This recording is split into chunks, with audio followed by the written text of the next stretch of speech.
to the GRG podcast.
Welcome to the GRG podcast.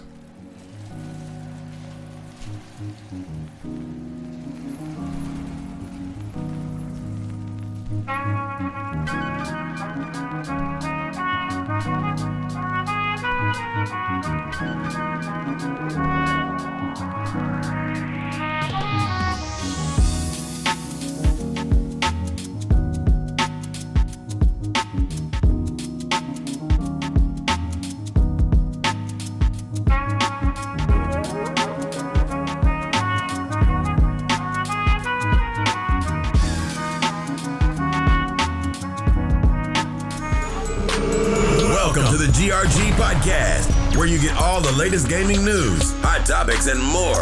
With guest Triple Cup Chuck, Live Wires Gaming, 108 Dragons TV, Bloody Knuckles, Operations Ops 100, live, and your host K Mega 405. The GRG podcast starts right now.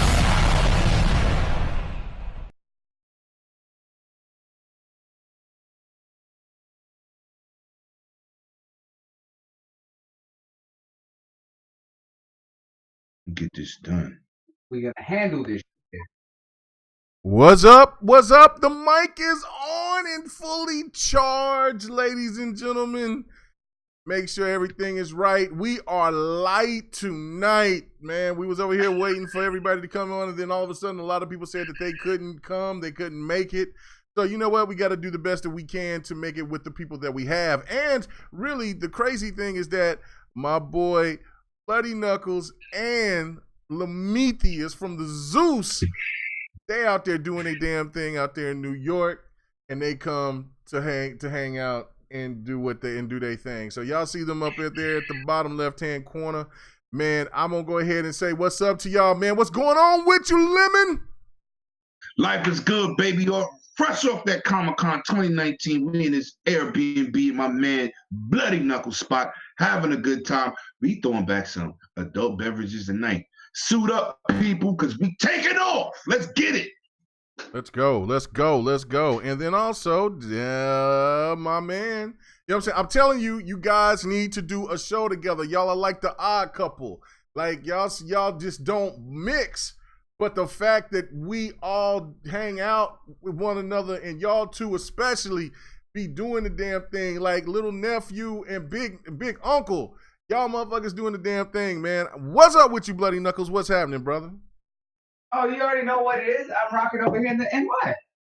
Okay. I'm going hard with my big brother. It's like, he's not my uncle. That's my big brother. All right. Okay. All right. Cool. All right. You sitting in your corner looking like, I can look at you, Knuckles. You sitting in your corner like like you in trouble. I ain't in trouble now. Oh, no, man. I'm rocking. That's what I'm doing. Oh, man, that's what's up. Anyway, man, that's what's going on, man. We like I said, we like tonight, but you know me, I do the dev and the gamer whenever me and my boy Don could do it. So if I could do it with just two people, I could damn sure do it with three. So, without further ado, man, let's go ahead and get it started. I'm ready to get it started, man. We got the introductions popping. There we go, Knuckles. We got you right there. Let's do it. Let's go. Yo, First off, Hangout is terrible. It is transcoding the video to YouTube. It looks nasty. No, it looks nasty. That's what I was saying. It looked nasty, but Hangouts is terrible. Hangouts is not what it was, what it is, all that crazy stuff. But it is what it is, man. I know y'all do just having a blast. So before we get into the topics, man, what are you guys doing? Give us the skinny on the things that's going on out there. Small channels doing big things, man. What's going on with y'all guys? What y'all doing? I'm going to let Knuckles go because he's a visitor in New York. Get it done, Knuckles. Let's go. You already know what it is. All right, so today I hit my first day of... Well, Knuckles, you got your mic muted. Your mic is muted, son. Oh, my mic is muted.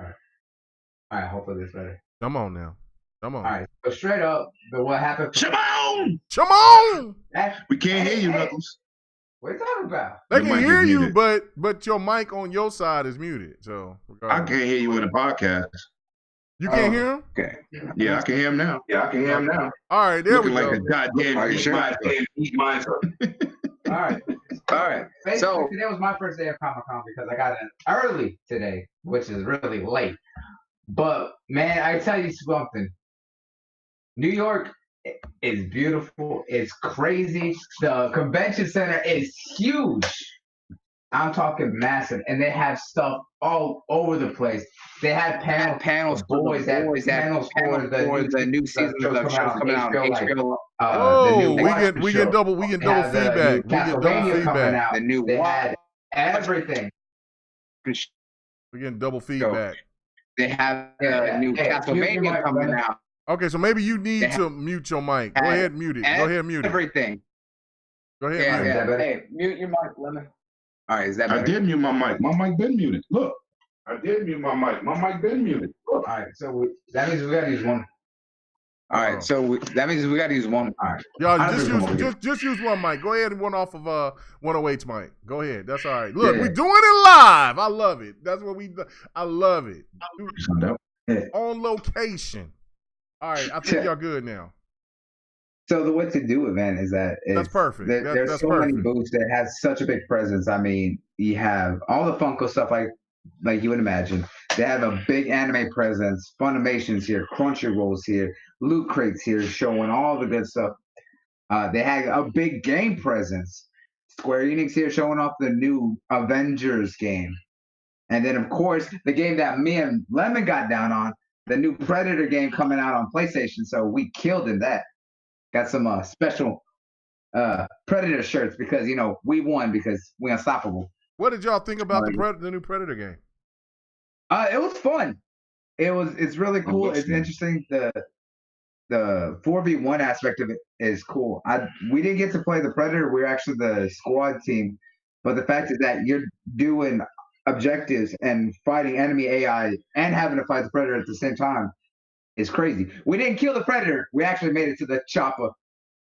So, he couldn't touch us. He kept running away. But but man, there's so much going on. That Capcom's here as well. Bandai's always here, so they always got a president. And Dragon Ball's massive right now, from the new movie and then all the new games coming out. Like, there's just so much going on in such a massive area, all set up for just comics. It's crazy. Oh, DBZ got a new movie coming out? Yeah, they're already working on a new one. Really? But right now But right now they're working on the two new games, the Kakarot and then World Tour or something. It's a mobile game. Oh, really? Cool. I like that. All right. All right. What about you, Lemon? What's going on out there from your perspective? What game stood out for you? What I seen you out there talking to Master Chief. I saw you out there. You was talking to a Gears head. What was going on out there for you? Oh well. This is the biggest Comic-Con I've ever seen New York have. My biggest thing is my man, God bless the dead, Sean Price. They had a booth with him and they made a statue for him. For those that know real hip hop, he died in 2015, so they made this statue for him that I'm definitely going to collect. That my sister, aka his wife, is taking a lot of time and investment in, to making sure that this product get out to the people and the fans. And that was like the biggest thing today, because I looked for it yesterday. I'm impressed with the Marvel, but we saw that at E3. I played Predator yesterday. I played it today. It was awesome. The anime scene is incredible. The cosplay women is incredible. Tights and leather, baby. Spandex and leather. You don't get better than that. But the show was definitely amazing, man. And I'm impressed. And we got the Dolphin King in the building, a.k.a. Aquaman, a.k.a. Jason Momoa, a.k.a. the 7-foot swimming stallion. Oh, my bad. I don't have the noise. I need my noise. Hold on. I gotta look for it. I can't do it right. I gotta get my stream deck. I gotta do it. I gotta get one. I got to invest. I gotta do it. They summoned you. They summoned you and you have appeared. Donald Trump, man. Hey, look. It's been one of them things where it's been rough for you. It's been rough for you for the last week. Whistleblowers, the public is now trying to turn it against you. But you know what? But you know what, Live? He was on time like 2 weeks straight. Yeah, he was 2 weeks straight. He was early. Not on time. Early. He wasn't on time. He was early. So we'll give him a pass. Right. We'll give him a pass. You know what I'm saying? So But other than that, yeah, man, I know it's been a rough time right here, and I know you want to get your mind off of politics and you want to talk about some gaming. So what's up with you, Live? What's going on, man? Man, enjoying Game Pass right now. Oh, I just played Dishonored 2 earlier today for the first. How is that? Either today or yesterday. Yeah, how is that? It's good. It's good. I'm surprised. I mean, I heard things about it, but when it came out, there was a lot of stuff going on. So. If I'd have known that, I'd have brought you another pair of fucking headphones, man. Hey, what the fuck's going on? What's going on over there? What y'all having conversations over there? We can hear it. I was like, yeah, I'm like, what's going on? What's going on? We can hear it. I mean, you can mute the mic, but we can still hear it. What's going on? All right, we are still live. Anyway, go ahead, Live. What are you talking about? We can still hear y'all. Yeah, we heard y'all talking. Yeah. Oh, you know what? That's probably my camera. Hold that. Y'all ain't hearing shit now. I mean, I don't be cursing. Y'all don't hear nothing now, right? Mega, can you hear me now? Yep. Yeah, motherfucker. Yeah, we can hear you. Can you hear me now? Yeah. Motherfucker. Yeah. I got a $3,000 camera, but I don't know how to work it. Tech guy. Oh no. That's my man's. Anyway, go ahead. Oh, Live. don't do that. What's going on? Because the next time you need to just erase the game off Xbox, I'm not going to tell you how to do it. You know what? Hey, I'm way beyond that. I used to be bad like that. I'm way beyond that. Oh shit. Anyway, So what's going on with you live, man? What's happening? What you been playing on? What you been gaming on, brother? You know what? I've been playing a little bit of everything. From last weekend, I was playing a lot of Zelda, trying to get back into that a little bit. Me with the Switch is like, I just play it sporadically when I feel like playing it, I'll play it. But and then I pretty much just been playing on my PC and Xbox, pretty much, man.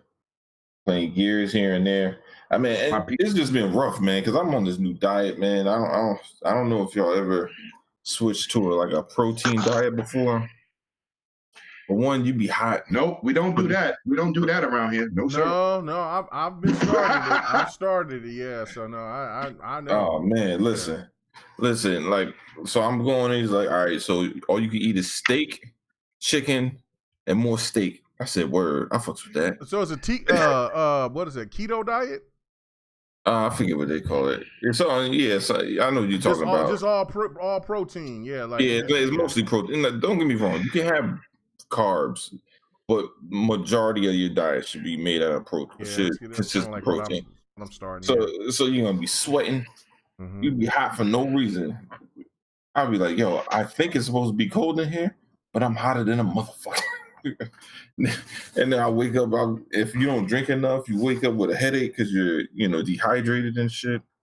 Oh man, it was a rough week.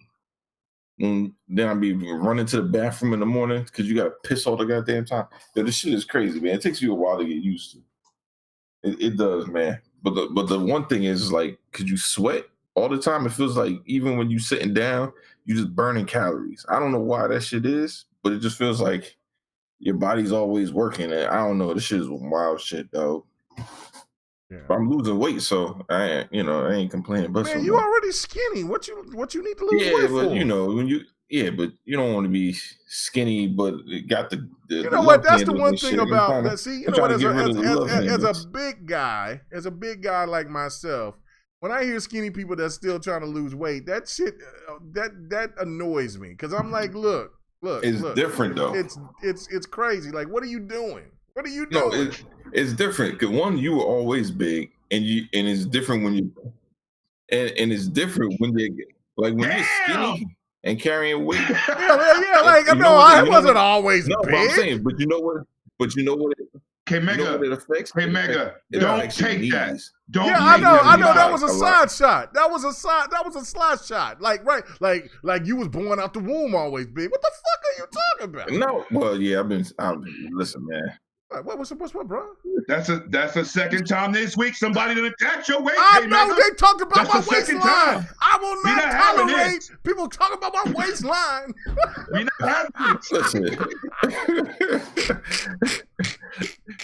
Oh shit! All right, go ahead. Listen, I was a GRG. I was a slow ass wide receiver, and your ass was offensive lineman. Like, what do you want from me? Listen here, Buster. This is where your ass. You wanted to be Tim Duncan before basketball. So no, check it out, Buster. This is where you was wrong. But back when I was in high school and in college, I played iron ball. I played offensive line because you know what I'm saying, they didn't have nobody skilled enough back in Dale City at the time, sucker. And I played defensive. I was a defensive end and played linebacker. So that means I had to have speed and agility, plus the fact that I played basketball all the time. I did all this. I had quick feet. Listen to that. Stop that. I used to dunk, man. No, I can't dunk now. I wish I could dunk. I can't dunk no more.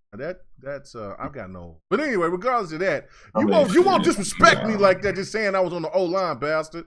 I was Iron Man, but I was Iron Man playing ball, sucker. Anyway, go ahead. But so that's basically what I've been dealing with, that whole diet thing. But gaming, and I watched the Windows conference. Are we talking about that today or no? Yeah, you can talk about you can talk about that. Yeah, you can add that. All right, so we only got like really 3-4 topics. That's it at the most. We gonna be, you know what I'm saying? Yeah, we can add that because apparently I triggered people because I was hyped for duos. I didn't know being hyped for a Surface phone was against the rules of some bullshit. I don't know. Hey man, that Duo and Neo looks absolutely fantastic. Like me and Lemon was sitting there talking about the Note 10. I mean the Note 10. Mm-hmm.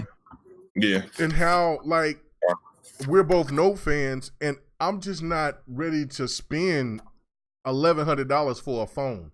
That's like me paying $1,000 for a console. I'll never do it. How much do you pay for your phone now? You don't. You get yours with your plan, right? Yeah. Well, yeah. I broke my phone at E3 last year, not this year, but last year. So I just got me an extra little phone, and I just been paying both plans, and so now they'll be one of them's already paid off. The phone that I actually had that I dropped and broke, that's paid off. The other phone be paid off here next month. So then that's why I was like, it's time for me to upgrade. And I was thinking about wanting to get the Note 10. I know, Lemon. Lemon,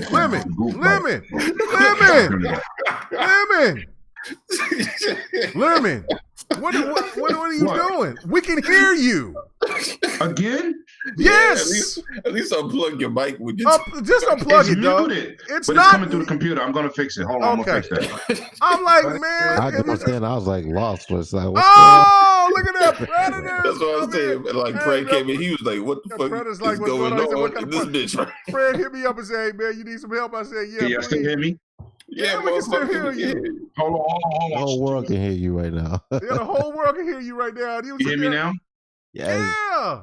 Yeah, we heard Lemon came back over here and talking about. He was like, "Yo, this phone is great," and Lemon in the background talking about. He's over here macking. You got that oil. You got that oil. Yeah, like, what are you talking about? Hey, you know, ain't nobody said nothing about no oil. You in the room with Bloody, so I don't know what the your fuck visions going of on. other men alone in this podcast. Shit, I don't know what's going on with Bloody. Like, I don't know. Like he was like, baby, I'm gonna get you later.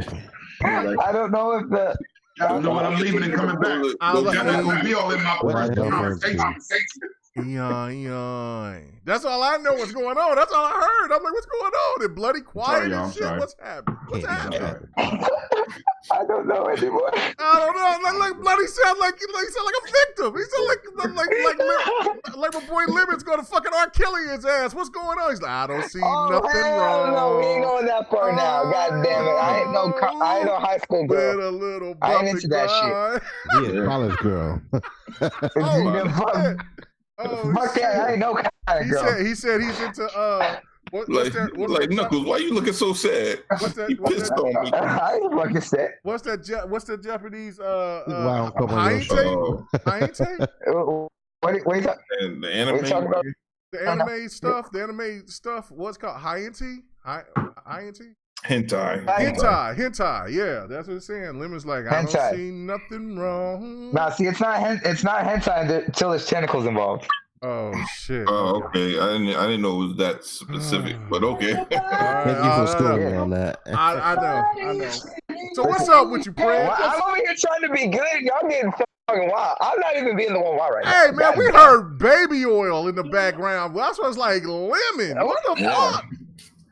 Oh, I don't know what you hear, but that's probably someone else slicking up over there. It ain't me. Yeah.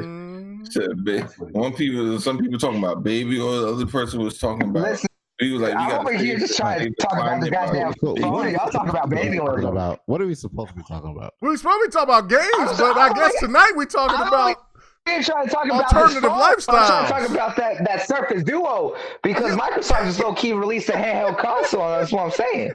Yeah, that's just fire. They over here talking about baby oil and Bill Cosby and slicking up pills and stuff like that. I mean, I don't know. Oh, yeah, I don't know. Yeah, we can still hear. No. Yeah. That's Bloody Mike. Yeah, we can hear it off of Bloody's mic. Wait, y'all in the same room? Yeah, they got a Airbnb. Yo, that's why we can hear both of you motherfuckers. Right, and they're got their backs next to each other because I was seeing them when they were setting up. And then I was like, okay, yeah, because at first Bloody turned his mic on and there was echoing. I was like, man, just go off of Lemon's mic. Y'all couldn't hear me. I fixed it. Shut up. I don't know. Well, hey, as long as we don't hear shit about baby oil. Nobody said nothing about no goddamn baby oil. Stop saying that before you make these clowns make some type of meme about me. You're going to make me kill everybody on the internet. I don't see nothing wrong. What's wrong with baby oil? Oh, man. Yeah, wasn't there R&B singer named over there at the Sony booth? Watch your mouth. Hey, and you didn't. It didn't work out for you. It didn't work out. Shit. Hey, Pred. hey, man, what's going on? I had to reset my computer. That goddamn Logitech camera to confuse my thing. But I'm back. All right. I paid $5,000 for this thing, but I don't know how to turn it off.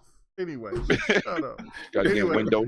Oh shit! What's up with you, Pred, man? Thank you for coming on, man. Helping us out tonight. Be quiet. I don't even know what the hell I hopped into right now. But I just heard baby oil. I like baby oil. That was live like baby oil and protein. We are not having a baby oil conversation. And he likes baby oil. Listen, this is an all-man panel. I'd be damned if we talk about baby oil. I'm not even allowed on Twitter yet. Baby oil and protein. Yeah, fuck all that. We ain't on YouTube, man. I ain't even seen the chat. I have no idea what the fuck. The chat is rolling, and Kunistina's she's not loving y'all. it. Live started that. Yeah, just for the record. Yeah, Donald Trump. Anyway, y'all haters start making me. Make sure y'all do live wire. He likes that smoke.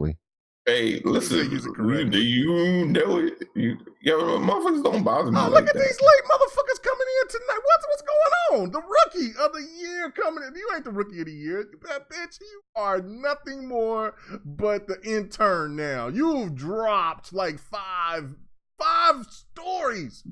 Hold her. I'll fall back now. I had internet issues. Shout out my man, Cliff. When I see him, he come from PA. I'm slapping him. That's right. Don't you text my cell phone again saying nothing crazy about no baby oil. See what you started live? He text my personal phone with that. GRG about that baby oil. Stop playing with me. Oh, I can see it right now. Stop playing with me. I'm gonna tell your girl you cheating with online. You better watch your mouth. You know she own you. Shut up. Yeah, she is. Yeah, she be on your neck. You know what I'm saying? Hey, Melania, don't be playing. Anyway, Fred. All right. What's up, man? What you been playing here lately? What's going on with you? Some little. I've been playing some Ghost Recon and what was I playing last week? What was that one game? Borderlands. I was playing Borderlands last week. That's it. Cool. What did you? Okay, look, we're gonna get into that. I have to get into that before we get into our topics. We ain't got that many topics because we want to go all in on these three topics that we're talking about. Freelancing. Let's get it. Yeah, but well, fuck it. Let's do it right now. So, let's do it. First, let me say what's up to Op, since he just popped in. What's up with you, Op? What's going on with you, man? What you playing, man? No man's really been chilling over here. Playing just PS5, Borderlands 3, bro. I just beat Wolfenstein Youngblood a few days ago. That was pretty cool. Cool. Yeah, man, it's been cool over here. Nice. No, K-Mega. He don't get off like that. Okay, go ahead. Let his ass have it. Go ahead, man, because you want to talk. No, I'm gonna talk because where your ass at in Gears Co-op, fake ass Jack. Literally explained it last time. You came late to this podcast. Like you come late to every goddamn stream, Jack. You don't even have a name no more. Your name's Jack. You're not even a driver. Yeah, you're Jack. No. The driver is Steve. The driver is Ski, man. You know what I'm saying? The supers. You know what I'm saying? G. No. The driver is G. Always will be. That's the driver. The lawyer. He's the lawyer. He's our lawyer. The supermarket winner. The restaurant fixer. Whatever you want to call yourself. You've been late. You gonna get left back in high school for being tardy. I told you I can't control this. This is work. You are a truant. We got to pay the bills. Right. He's a truant. Yeah, we got to pay the bills. What's up, my boy? Thomas Franks. Hey, man, Thomas Franks hit me up early. And Thomas Franks, you know you're going to get what you asked for. You're going to get it. It's just that you know how we do it on GR. No, it's a promise. It's a promise, Jack. We have Thomas Franks. He sit there and says, Mega, you're going to have to hit him. You're going to have to hit him. So, you know what? I don't ever do the whole, the crap gamer things like I told you so shit. But tonight, I'm going to hit you with that told you so shit. Thomas Franks, it reminded me about the told you so. So I am definitely going to do it. But anyway, thank you. He says, GRG brothers, what's good? What's up with the family? Now, let's slow down. Let's get to, let's go to Pred, man. Okay. You said that you played a little Borderlands 3 and you played Breakout. So, Breaking Point. So, I'm going to get into that really quick. I posted it earlier today that VGN, what is it? VGN, I think that's what that's. I saw that too. I think I responded to it. Yeah, you did respond to it. I was at work. I had to be at work at 11 p.m. last night, and I was reading. I was like, oh, what they gonna say, you know? And I read through the entire thing, and it was a beast. They listen. If I didn't already buy the Ultimate Edition of that game, I would have. If I didn't play that game at E3, I would have not touched it if I just read off of that guy. And I'm not that type of guy that really pay attention to reviews like that. But that guy talks so bad about the game. You would think that it would be the worst game of 2019. So go ahead, Pred. I know you've been putting in some work in it. I remember when you hit me up and you was like, when you could dig in the mud, you could go prone and shit like that, and what you posted to me. What do you think about it overall now, since you've had some time to play with it? So I don't know how far I am in the game right now. I know I got a lot of shit to unlock still, but I mean, it to me it just feels like Assassin's Creed Wildlands. You know, like it is what it feels like to me. Like you go around, you collect, you know, items and stuff like that, and like it's got some crafting involved in it. That typically, like, and keep in mind when I say this, I've been a huge Ghost Recon fan since the OG Xbox, right? I've always loved this franchise. It's one of the first games I played. I think it was the first game I played multiplayer on the Xbox before even like anything else, right? So like, I love this franchise, right? And it's been slowly declining each time they come out with the game, from going from what it was, a slow-paced tactical shooter, to a run and gun, you know, a shooter, you know. So like, it's not the same Ghost Recon that you played like in the 2000s, right? So it's kind of Call of Duty itself a little bit to some degree. My biggest gripe on it, which I thought was my biggest gripe, was, you know, it's gone from being this huge multiplayer world that they have created, like this, like the Bolivia one from Wildlands, to this one, Aurora, that they created here. It's like they have this great backdrop for an awesome multiplayer, and they limit it to a 4v4. That's my biggest issue with the game. I can get past the crafting, the story. I don't really play for the story. You know, I just play it because I'm used to the game, and I like hearing the aspect of the story. But like for me, once I finish the game, I want to get into the multiplayer. But the multiplayer has sucked for me for the past two Ghost Recons. Even Future Soldier wasn't all that fun to me as a multiplayer. And they've kind of gotten away from the multiplayer part of it and tried to focus more on the story, which I think for this game, they need to go back to the multiplayer. And, you know, asking people to drop, you know, $100 and something bucks for, you know, year one content, and you have no idea what's coming out in year one. I think the best thing they did with this one was the fact they created the PvP 4v4 mode now, whereas Wildlands you had to wait for a couple of months. Yeah, you had to wait for it. Yeah, almost a year actually. Yeah, like it was a while, you know. And then when it came out, you know, like a lot of people by that time they were kind of done with the game, you know. So like they release it now, like, and I love it. Not saying that it's bad. It's a good PvP, but it's not that they only have that one mode, you know. And I know Wildlands kind of came up with like a battle royale mode later. But by that time, again, everybody was pretty much done with the game that was going to play it. So, like, as far as the story goes, the single player aspect of it, you're missing your 4 players. The other 3 AI soldiers that you have with you in the game, that's a big miss. You know, I think people kind of like hearing the stories that you had to listen to as you transverse from like one point to the next point. You know, it kind of gave you some backstory to the game. Now it's just like you're playing by yourself. You know, you don't get that unless you're playing with your friends, but you're not getting the story of what's going on in the game. Like people just talking, you know, the AI kind of telling you what's going on in the environment of the city. So that was a knock. There's some glitches and stuff like that too. That's a whole nother level. But like, I think they did a real good job with the, you know, the backdrop, the city, the area that you're in, the island. I mean, you know, like that aspect of it's good. The graphics look good. I'm just really disappointed with, you know, all the stuff they added. Like they kind of like added this RPG element to it that it didn't need. You know, I just want to get a gun and go shoot people. Now I got to upgrade a glove or a fucking gun, you know, from yellow to purple, whatever colors they have in here, green, whatever. It's like, and you can see that they're building towards a more I won't say loot based, but more maybe a pay as you go type base, where you can actually buy shit later, kind of like they did Assassin's Creed. I don't like that. Oh yeah, so like once you get tired of just grinding, then you can try to speed up your progress or whatever. Okay, I got you. Hey, Mega, before we continue on, gotta pay the bill. Shout out to the boy Cedric H with the $5 make you holler saying what's good, GRG, and shout out to Fred over there talking. What up, Cedric? Yeah, what's up, Cedric, man? Appreciate it. Yeah, I was Thomas Franks, GRG, what's good, brother? He said, what's good? Yeah, I hit up Thomas Franks. Yeah, Thomas Franks, man, that's our boy, man. He yeah. And everybody, man, that pays attention to us, man. Look, this is the thing about GRG. Like, some people, they come out and they make these remarks, this, that, like, oh man, look, we come on at late night Friday night. Most people are gaming or they're out there doing stuff with their families. They're doing stuff like that. That's when I did that whole negotiation with Mooch and all that, when they was doing when they decided to come back on their podcast and all that stuff, and we did that. Now, of course, I'm not obligated to Mooch on any of them, but it's the thing of it's just the thing of respect. I'm not trying to step on their toes or do their thing.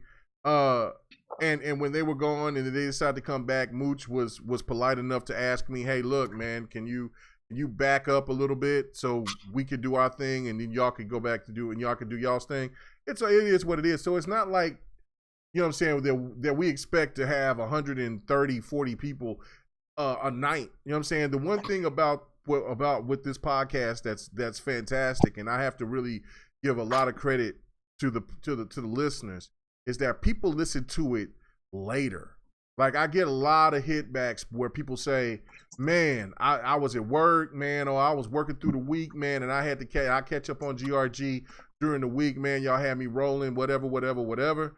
And then, like, there's people that come and check us out even like the week other. Like, they kind of Netflix us. They kind of Netflix or Hulu us. Like, they hit us up when the time that is most convenient, and then they listen to it. So, you know what I'm saying?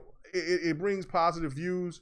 I can't, like I said, I can't thank the public enough for what they do and for listening to us and for the channel to grow. And as a person that only brings maybe one video per week on my channel, that's all I do. I don't make videos on a regular basis. You know what I'm saying? And for my channel to slowly keep just going up and keep growing subs, I can't be more happy or proud of just the support that I get. You know what I'm saying? Because especially when I see everybody else that's out there and they do their damn thing and they do videos all the time. Some people even do videos every day. And I don't do that. And I thank you guys for the support. Because none of us would be shit without you guys that support us. So thank you so much. And for you haters, get out my entries.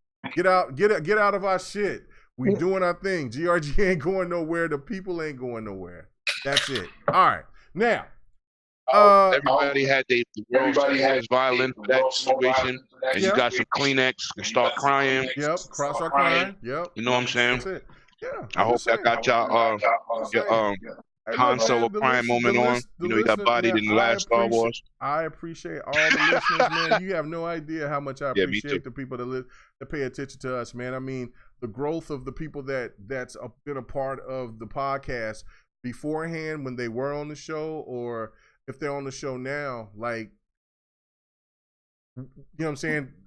They've helped elevate you guys to the point to where you at now. Even myself, and man, I mean, we can't thank you enough. That's the real shit. So yeah, real talk. You're not even lying, Kim. I got a shout out. Like, what GRG has built here and the fans that we have are some of the best fans that we can ask for. Because hell, I was like, I always talk about how I stream times a week. When me and Lemon do shit together, I was like, we have so many of the fans from GRG coming through. Indie Gamer come through. I've seen Thomas Franks come through. Cedric H. I was like, everyone has come through. Even sometimes I was like, they'll stay for a long time, so they'll come in like almost the streams. So I was like, I do a lot of stuff that when we not doing together. I was like, we have some of the best fans out there. We would not be able to support and do the things we do without the love of these people. I was like, so I know me personally, I'm grateful for what we've built here with GRG and the fans and the community that we have, because these are people who enjoy games as much as we do, who support the fact that we actually play games and we reel about gaming and not just talking about it and not being about it. And they come through and hang out and have love with us, man. That's what I'm absolutely proud of what we have here with GRG. Yeah, that's the one thing that I love about it, man. And it goes with what we do with next podcast, and then I'm sure whatever that Pred does on the side, you know what I'm saying, he gets whored out. That's and then of course smash. You know what? Hey, gotta shout out. Hang on. Gotta give a shout out. Gotta pay bills. Give love to Mirror XT8 with that 720 Aussie dollars. Gotta give it from the down under.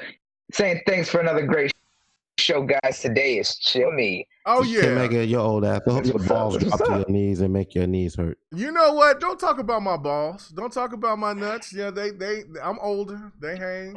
You know what I'm saying? But that's all right. But you know what? Look, Mo Lady walked in and she heard me say that shit and she's over here holding them hands out like I got to carry them big motherfuckers like that. So, stop talking about them. Yo, didn't I tell you the last time you don't want to hear about sexual activities with your lady while we live in Xbox After Dark?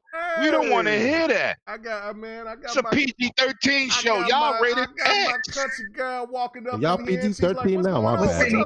Listen here.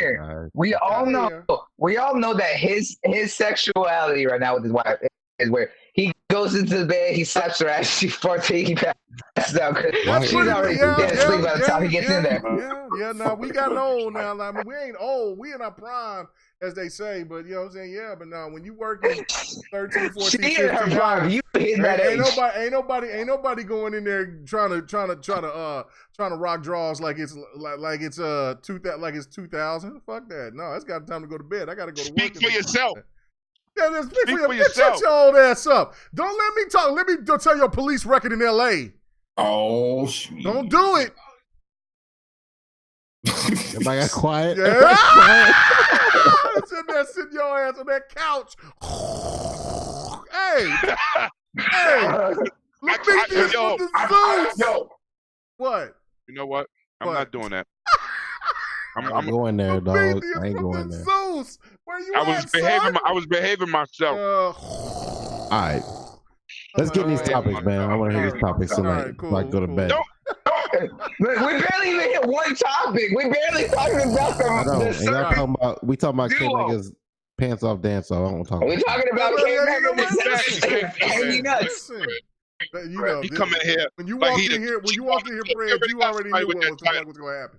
We already got somebody with that title. That's 100. We got Bloody Knuckles, the anime king. Everybody got a title. We got Donald Trump. You know what I'm saying? You are the water buffalo. I'm retarded. Look, I drink water. So what? I like to live. Everybody got a title. You won't come in here and act like you the coochie assassinator. I am. Shit. You know what I'm saying? You know what I'm saying? They hate on the big man. They think that the big man. See, look, I kill all. Hey, as a big man, I kill all stereotypes. All of them. All big man stereotypes. I kill them, and I love it. I love every last bit of it. Shout out to your lady. Shout out to your lady. Kill them. Kill those stereotypes. They're like, the fat boys, they did that. Shit, don't leave your girl lonely. Shit. Oh my God. Shout out to his old lady because of her love of rock and roll. Coming there with them whispers. How about some Marvin Gaye? Hey! All right, I gotta stop. Now he killing classics. Yeah, my old lady gonna come in here and leg drop my ass like Hogan. Let's get on to it. Okay, I just wanted to talk about my experience with Breaking Point so far. Now I've only put in about maybe 2 hours into. I can see already off the bat that I'm going to love this game because of the methodical way of how you play. Now I don't know. Now I played it at E3, and they took you to a other part of the story mode where it's more action oriented, and with the 4 players and all that. But I just love how this game sets you up and then kind of leaves you in, and I'm playing in advanced. I'm not playing normal. I'm playing advanced. So it's a learning curve on top of that. So like I get to a point, I learn how to prone and the shit where you dig into the dirt and try to keep yourself hid and stuff like that. I actually like that because they do not detect you unless they are right up on you. But like learning how to throw a grenade, you got to be really precise. I think the game went for more of a realistic feel, and I think that a lot of people wasn't expecting that. They were expecting more of the Wildlands aspect of it. You know what I'm saying? I don't take it as it being like Wildlands to the degree, because Wildlands to me was more arcadish. This is more realistic. Would you agree with that, Fred? I can see that from your point of view. Like, there are a lot of things I see in the game with the survival instinct and stuff like that. But like, I think that guy that did that review was kind of accurate on some of the stuff. For like, you know, yeah, I saw you say some of the mechanics. Like you know, they drop. Like, I just died. I'm playing while we're talking on the podcast right now. Like, I just died, and I'm literally like fucking a mile and a half away from where I died at, you know. So I gotta hike all the way the fuck back over there. And I know I can kind of, you know, I can fast travel to a location, get a helicopter, fly in, is like parachute in. But like I see where he's coming from, the aspect, and like the realism in it comes from like the stealth part. Like, you know, you're hiding in the bush and nobody sees you. You could pop in and kill 2 people and still be able to drag enemies out and hide them in the bush and stuff like that. But like, I think some of the aspect of it kind of went a little bit too realistic. Like you can't transverse down mountains anymore like you used to. Like no, like, you'll fuck up, break your ankle and shit. You'll die. You can't crash a car like you used to and just drive down hills. You know, like when you did in Wildlands, just fucking vehicle up. You can't do that because the car will explode. You know, so. The fun factor, I think, and again, I haven't played with my friends, and that's what made it more fun for me when I played with other people, because we were doing some of the dumbest shit ever, you know, trying to snipe people from like 2 miles away, you know, like the dumb shit like that was fun for me when we were playing the game. But like, as I'm playing it solo, what I typically do first, I play solo, then I play with my friends afterwards. But like I think they went a little bit too realistic in it, in a sense that the people who play Wildlands, they kind of got into Wildlands, maybe turned off from the direction it took with this. Yeah, no, I can definitely agree with that. You know what I'm saying? Look, man, I'm down to play. Like I said, I got really excited for what I was playing for the 2 hours that I was on it. I just need to finish Borderlands. I invested so much in the Borderlands. I didn't even think I was going to, and I found myself really enjoying that. What did you think about Borderlands? Before I ask anybody else that's went and played Borderlands, what do you think about it, Fred? You know, it's my first, because I didn't play any of the previous Borderlands. So I actually thought it was pretty fun, and it was, you know, I like the loot.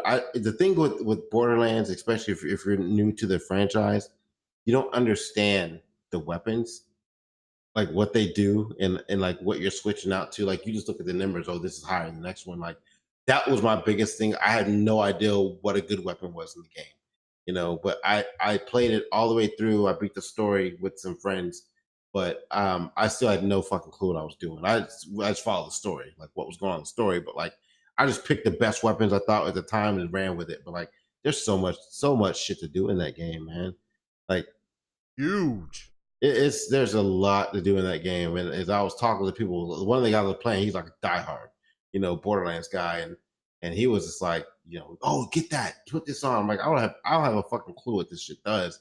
He was like, yeah, it's a good gun. Like, I don't know, but he was telling me what to do, and I did it. And we ran through the game real quick, and like, he was like I want to say probably like, you know, I think he's like a level 50 when I was like a level 10, you know, and he ran me through it, you know, and I enjoyed it for what it was. Will I go back to it, you know, in about 3 months? Probably not, but I thought it was a fun game for my first time coming into the franchise. So I enjoyed it. It was fun. It was different. It was a different game for me. You know, I like my more military shooters, but it was a decent game. I mean, I enjoyed what I played. Let's put it that way. Cool. Anybody else on here play Borderlands? Yeah, go ahead. No. Let me pick his brain about Ghost Recon. How far you go back with Ghost Recon, Pred? Oh, OG Xbox. So you never played on PC?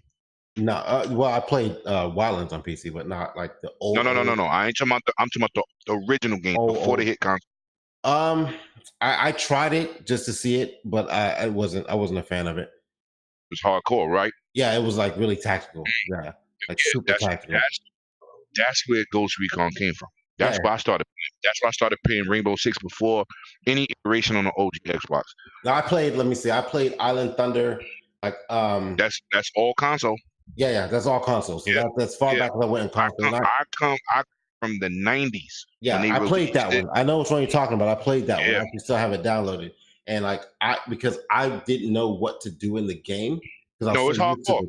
I was so used to the console version of Ghost Recon, but I know what they were doing with that game. And like I saw how they transitioned from that into the console. They made it more like I'm a Ghost Recon veteran, right? I started on PC before they even thought about a console, before OG Xbox was even out. Yeah. And I tell people all the time, 108 Dragons don't even come from my YouTube channel. It really came from the history of my clan. This year makes 17 years in a row we've been around.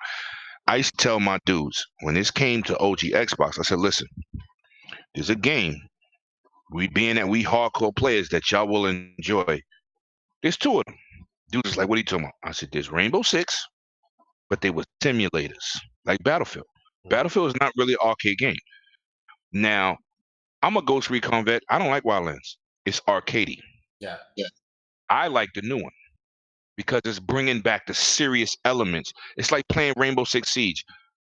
Even though Rainbow Six Siege sold over 30 million copies, they made it fun to play, but if you shoot somebody in the face, game over.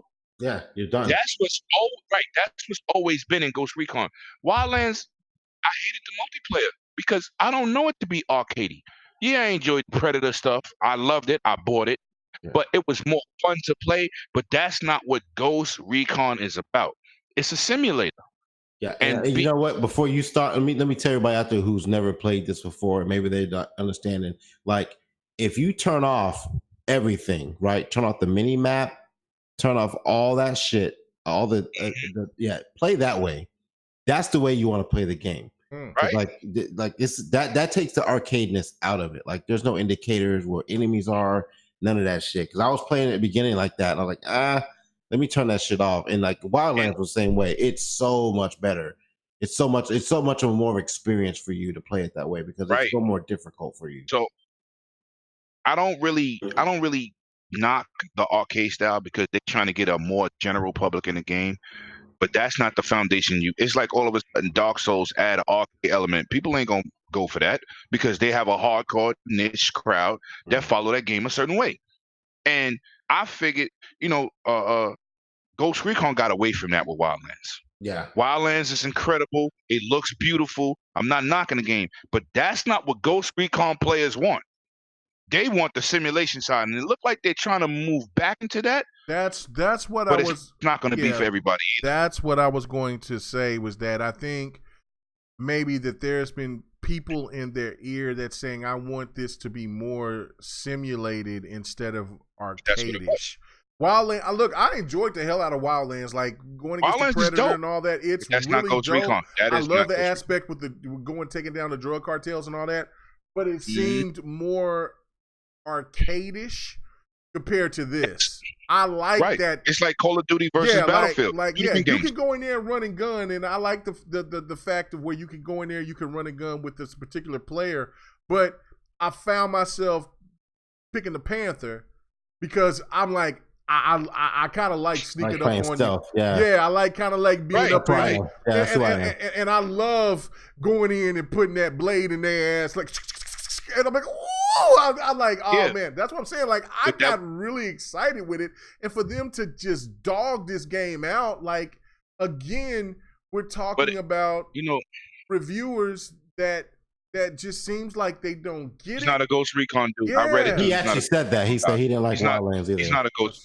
He's not a Ghost Recon guy. And I'm not. Look, shout out to my boy Wetworks, one of the original 108 Dragon members from back in the days. We used to play on Game Battles. We ranked number 2 and we was ranked number 1 in game battles for about 5 months. Let me from the hardcore spec. Wetworks was one of the most deadliest snipers ever. That's when you didn't even see a character. You just saw a reticle on the screen that had a circle and crosshairs. You didn't even see the character. Dudes on console didn't even understand the depth of the game. And we was just, he was like sniping dudes from 300 yards out with 50 cals. We was so it was a tactical shooter. And coming into this generation, I see Wildlands. I saw all the videos. I didn't hit E3 at that time, but I said, yo, this looks amazing. And then when I played the game, I said, yo, this is some Call of Duty meets goddamn Ghost Recon. I don't like this. It's fun, but that's not what a Ghost Recon person look for. So it looks like they're getting back to more of the roots, because I'm telling you, I'm pretty sure they got a lot of hits like, yo, what happened here? This is like Grand Theft Auto in the Ghost Recon suit, because that's how it feels. That don't make it a bad game. They just don't make it what it's Ghost Recon. Yeah. Right. It's not Ghost Recon. I think if they'd taken and I said this with Wildlands too. If they did not put in Ghost Recon on the label, just call it Wildlands, it would have been a totally different, like, people would have taken it totally different. It'd have been accepted differently. Right. Yeah. But when you say anything Tom Clancy, it's not no playing around. Like, Tom Clancy was a dude that was in the military. He wrote these books, and they made games off of his books, and it was simulators. All his games, all of them. And his family would not approve anything that they don't think he would approve the last couple times. That's why they revamped Rainbow Six. Rainbow Six came out and flopped. They had to revamp that game from scratch. 50,000 updates to get Rainbow Six to sell over 30 million. Now people get in, people don't want to pick a character and be able to shoot through the walls, or it's like Black Ops 4. Some people like that arcade style, but people really like simulators. That's why the new Call of Duty is going to crush all the last 5 Call of Duties. People tired of futuristic guns running on the walls. They just want to throw grenades and kill people. Keep it simple, keep it fun. That's it. Yeah, but I agree with you, Fred. I agree with you, Fred. Anybody else wanted to touch on this? I mean, did anybody else play the Ghost Recon game? Okay. All right, cool. Like I said, I know I totally agree. Look, I haven't gone far enough to see the mishaps or the glitches. I just know when I played the game, I just felt that it was a lot more of what I wanted from the game than I did from Wildlands. I thought that Wildlands was a cool, fun game, but I expected more. And this, to me, it just brought that intensity of, like, you're in a point of survival, and then once you got 3 other players out there with you, y'all communicating, that makes it more of a real situation where you're going through this game and playing it. So yeah, Pred, anytime you want to hit me up. Like I said, I'm almost done with Borderlands. I got my character to 50, and I got my other character. I actually got my other character up to 47. So I've been putting in work on Borderlands. I was very, very excited about Borderlands. It's going to make me beat the other ones, because this Borderlands was so good. And it actually makes me sick that I just wasn't into the looter shooters, but I love games now like Anthem, like Division 2. Now I'm like, fuck it. I'm even going to try to jump in and get back into Destiny. So, do anybody want to talk about the Destiny Shadowkeep or anything else with Borderlands? Do anybody want to talk about that? Have anybody else played any of those games? Live? Have you? Wait, my bad. Go ahead. No, have you played the new Destiny Shadowkeep or Borderlands? I didn't play. I played Destiny. Borderlands. Okay. I ain't played Shadowkeep. Okay. All right. What about you, Bloody? What did you think about Borderlands? I really like Borderlands. Okay. Borderlands has definitely improved a lot from where 2 and pre-sequel was. Like, they brought back the cryo from pre-sequel, which was cool. But the thing was that the gunplay in pre-sequel, the story of pre-sequel, was kind of just bad. Like, I get that they expanded on it and helped to really give a lot more background to certain characters, but it wasn't good. I was like, and Borderlands 2, I love Borderlands 2. However, going back and playing that game, you realize just how bad the gunplay can be in those older games, because you're talking about games where some of the guns are so wild and crazy that you can be standing 2 inches from a dude and the reticule will be the size of the screen, and you can be 2 inches and still somehow the bullet goes all the way left. It's just like, the fuck? But now, when you look at the game now, the characters are cool. The abilities are cool. The skill trees and the way that it all works is more varied. And plus the fact of the gunplay actually feels like really, really good. Like they made the guns even more diverse and more unique into what manufacturer they're coming from. They really expanded on, hey, look, each manufacturer and each type of gun is going to be their own unique thing. Everyone's going to have their own unique style. We're going to make sure that those guns are different. And even with the fact of that they're all coming from the same company, they have that massive change of, hey, look, these are all randomized, and you can have guns that do all sorts of crazy things, even coming from the same manufacturer. And I like that. I was like, they really expanded on what they've been doing over the past, decade or so of these games and how long they've been sitting on this and everything. The humor is still top notch. I was like, but the biggest thing is that they really truly refined the gunplay in the game to where it feels like actually good shooting mechanics. It doesn't feel stupid. It doesn't feel wild. It doesn't feel any sort of craziness or anything that doesn't make any sort of sense. And I love it. I was like, as for Shadowkeep for Destiny, yeah, but Shadowkeep, that can go sit on it because that sucks. You'll get Xbox 448, man. Just He's listening. He's coming to your house, man. He won't drop. He gonna shit listen, on you. Shit in the bag and put on your porch. Listen, Papa Bach can go. Look, Papa Bach can say whatever he wants. It still doesn't change the fact that it can go sit on it because it's still Garbo. I've heard really good. I say the same thing. I bought Shadowkeep. I played a little bit of it. Here's the thing, right? If anyone knows my pedigree, I hardcore grinded the hell out of Destiny 1 way back in the day. I put hours. I mean, I was top 2% ELO score in the PvP. I played PvP hardcore. I was a nasty dude. I was like, I'm talking games going 22-3. I was like, I will clean shop in that game. I'm not gonna give them any sort of pass with what they've done with Destiny 2 because of the fact that yes, they got rid of Activision. That's great. I'm glad that things are getting better. I'm not giving them a pass of having to spend another 3 years to fix their game to get it to the place where it should have been when Destiny 1 ended, because that took 3 years to get it any sort of good. I'm not going to give them another 3 years to fix their shit. They don't get that free pass. I was like, they're not going to get no good graces just because they made it all nice and better over time.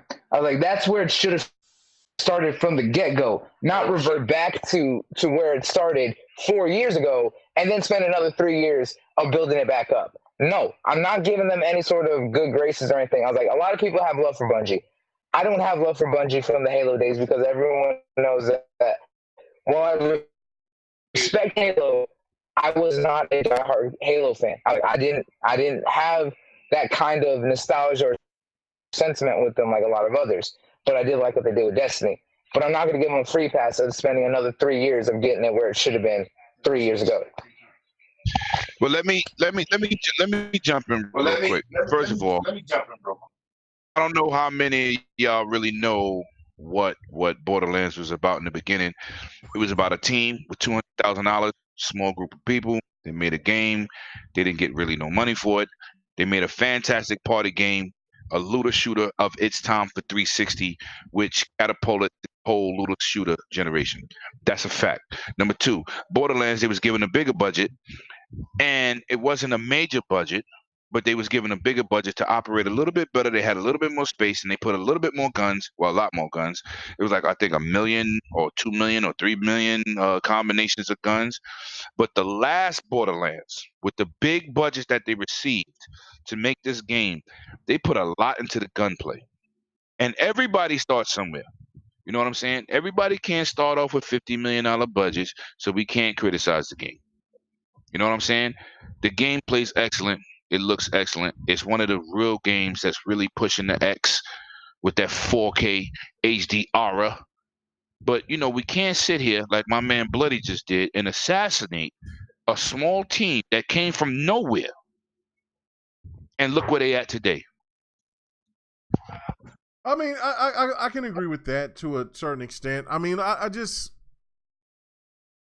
know that the lead producer of the game. Well, I'm just saying the lead producer has gone through some hot water because of some legal actions or whatever. Now we don't know if they're allegations. We don't know if they're true or not. But I mean, yeah, no, I can agree with that. You don't get into the Destiny situation.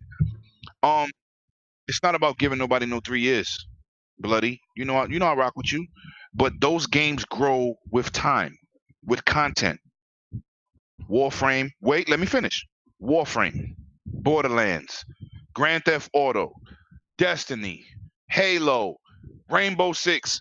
All of these games are built with longevity in mind. So don't let a game come out, oh, it's garbage from day one. Whoa. They stepped out the box on a game that they didn't, which I explained this to 100 before we was live.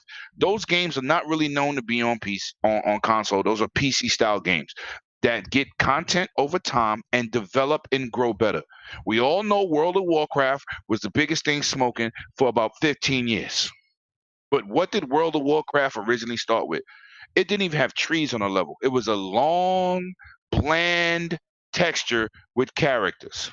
And look where it's at today, because those games are built with longevity in mind. We can't sit here and assassinate Bungie for building a game that is built with 3 years down the line content. That's built with adding multiplayer, doing this, that, and the third. Because at first, if you all remember, they didn't even want multiplayer in Destiny. But the community demanded it. So they made it a multiplayer mode. Then they added all these modes to it, the iron banners, the weapons count in this one, and it's different. So you can't sit here and ridicule a game for adding content over time when that's what it's built for. All right, it's a looter shooter. Let me pay the bills. Hang on, let me pay the bills, man. Sir X Man, hold on. Let me pay the bills. Let him pay the bill. Let him pay the bill. Sir X Man sit there and been in here, man. I like, damn. And he said, I won a Rainbow Six, like a Rainbow Six Vegas. That was one. And then the other was K Mega, put the controller. He says, put down the controller, pay attention to the chat. My bad, man. I was out there doing some other stuff, man. My fault. Okay. Anyway. But here's the thing, right? Well, you missed my whole point. I understand that the content for Destiny is meant to be grown over time. I'm fine with that. I was like, they did it right with Destiny 1 when they first started. That game started out rough, but it grew. I stood by that because of the fact that I saw the vision of what they wanted to do. However, when Destiny 2 launched, they regressed from where they ended with the Rise of Iron expansion. They started in a worse position than where they should have picked up from. That I will not do. And then they made a lot of decisions that went back on what they built up on. You said your point, right? But that's what I'm trying to explain, because you were saying that you missed what I was trying to get to originally. I was about to say is that I was saying that I understand that the content's got to grow, but the thing is, you don't regress 5 years down the line to less content and then have to rebuild that all back and try and refix what you messed up in the first place because you made changes that shouldn't have been changed. Let me tell you why they made those changes. The community was complaining. They did it for the community. Dudes wanted to get rewards easier than they did in Destiny. That's why they changed it. So you're gonna blame Bungie because the community was complaining. That's what you're doing. No, the thing is that was not the case, because the rewards and the upgrades were just right in Rise of Iron. Yes, they were. In Rise of Iron, it wasn't easy. There was enough work that had to be put in to get the right amount of stuff without it being too much. Then in 2, they just gave you everything for doing nothing. There was no real growth at the beginning. But the other aspect of it, right? The other biggest aspect of it is because of the fact that they also regressed a lot of how the activities worked. There was not a lot of the activities that were in Destiny 1 and worked the same way. And it wasn't because of the community. It wasn't because of the fact that the community was complaining. No, it's because they reached out to the casual market. They didn't focus on who built them up in the first goddamn place. They said, oh, let's try and reach out more people. Let's make this more easy. No, because of the fact that everyone got bored because they're like, well, what the hell's the work? The content here sucks. It's not consistent enough. Why do I need to play at all or grind out anything if it's just given to me for doing nothing? There's a difference. No, it was the casual market and Activision. No, it wasn't. It was the community. Community complained. They tried to make the game easy. Okay. Well, regardless of that, it is what it is. All right. Let's get on to the actual topics. Other than that, man, I just wanted to ask you guys thoughts about this. Let's get on to the Shawn Layden situation, man. I really am intrigued by this new PlayStation situation, right? So, but before I get into me being a goddamn fool later on with the other stuff, you said that wrong. It's not a PlayStation situation. Oh it's yeah, a Microsoft Vision. Oh no. Fact. Okay, well we'll get into that here, but let's talk about Shawn Layden, right? I think it threw everybody by surprise that Shawn Layden was getting out. He bowed out. Now, from what from what we read and from everything that we got from the indications at the time was that Shawn Layden stepped down. While more information started to come forth, it seemed more than it was not so much Shawn Layden wanted to that he stepped down more than he was forced out. Now, so the question I'm asking, and I'm gonna go to you, Operations, because I know you ain't said nothing, and then I'll go to you next live. But I'm gonna go to Operations first. What is your thoughts about this? Do you think that Shawn Layden had a certain vision and Sony themselves looked at it and said, no, we're changing our aspect of what we're doing for the future of PlayStation, and then there was a conflict, or that it kind of came like a Reggie situation with Nintendo, and he just bowed out gracefully? Which one do you think? Definitely wasn't a Reggie situation. Like, the entire situation as a whole, from like how he left suddenly, and the immediate changes.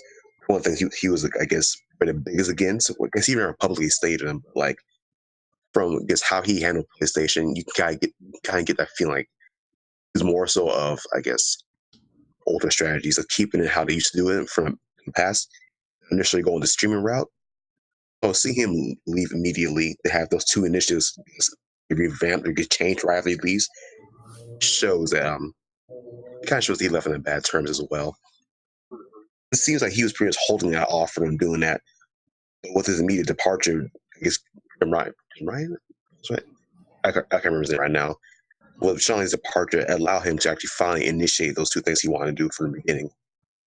So yeah, he definitely didn't retire. There's definitely something going on behind the scenes that we don't know yet, but we can kind of estimate what's going on with a little that we do know, just for a little bit of it.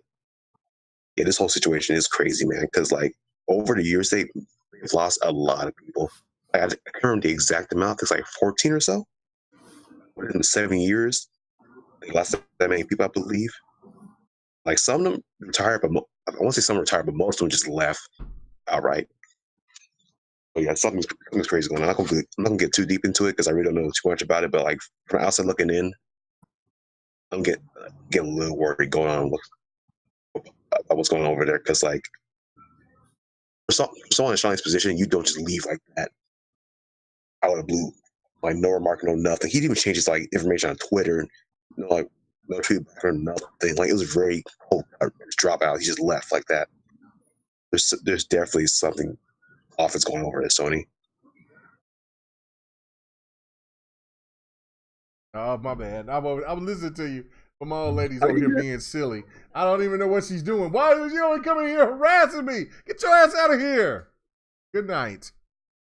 Jesus, I'm doing a show, woman. Oh, not you did a pirouette. Get your ass out of here. Anyway, so no, I was hearing what you were saying. You was absolutely right. No, listen. I am skeptical. I perked the ears of our PlayStation correspondent Chris Hart. We might have to have him come on the show sometime, man, so he can express his PlayStation fandom on GRG sometime. But listen, this doesn't sound like. Listen, hold on. Let me go ahead. I see my boy. I see my boy. Sir X Man. He says, "K Mega, after 30 years, don't you want to retire?" Sure, if you're in the same position. This ain't retirement. He was just promoted recently. He just was promoted a year ago. If you was promoted just a year and a half it was like ago, 2 years ago, right? It was about a year and a half. It wasn't even 2 years. He just was promoted. When you get because we just realized who he was, because we was like, who's this guy that looks like the Penguin? Trying to copy Phil Spencer. This shit was like, why is he like wearing? Yeah, we was trying to figure out who the guy was, and then come to find out that he's been with PlayStation forever. So he got a promotion. I don't know anybody that got a promotion that wants to step down. Right. Because that means when you get a promotion, that means you have more money, more access, more power. When you have those things, what would make you want to get out of it unless you were forced out of it? It's not like that, because he saw the direction they're going. And he's like, no, I don't want no part of this. Right. And he left. It's not like Reggie. Reggie been in his position forever. He's never promoted. He's been, I'm sure that he got promoted to his position, but Reggie was Reggie from Nintendo, and he stayed there. And then he decided that he was ready to step down for whatever reason. Maybe he was tired. You know what I'm saying? But there is something, and we will go to that. That'll probably be our last topic of the night, is this whole situation that's going on with Sony overall. But let's be honest, from a perspective, it's been handled different than Nintendo. All Sony did was tweet out one thing. And Ryan came out and made a couple statements about only going forward, saying they wouldn't survive. And they didn't make the changes they're doing right now. So, like, this situation is completely different from Nintendo. He didn't leave on good gracious. He left because he didn't like what he saw. What up, Salty? Sir X-Man said CEOs do take the money and run. CEOs spend time within that company so they can generate more money, and then they run once the sky is falling. I don't know any CEO that has a stable network or a stable company decide to leave because a CEO makes tons of money. So again, I don't know where you're getting your resource from, but that doesn't sound anything of what business has been going through from what we've been seeing in our adult lives for the last how many years here lately. You know what I'm saying? Do you have anything else that you wanna say on that, Op, before I go to live? Yeah, people just gotta look at how it is. Yeah. Don't make excuses for it. This is bad. This is really bad. Yeah. Especially how Sony's been handling from a PR perspective. They made one tweet, left it at that. No. There's like Nintendo went all out to give Reggie a farewell. They didn't give Layden his farewell for a person that's been in the game with Sony for 30 years. That means he's been there since the mighty, let me tell you this right now, mighty Jack Tretton. You could talk about Phil Spencer, you could talk about Don Matrick, you could talk about the CEOs of Sony, talk about Andrew House, you could talk about all these, you know what I'm saying, all these people everywhere else.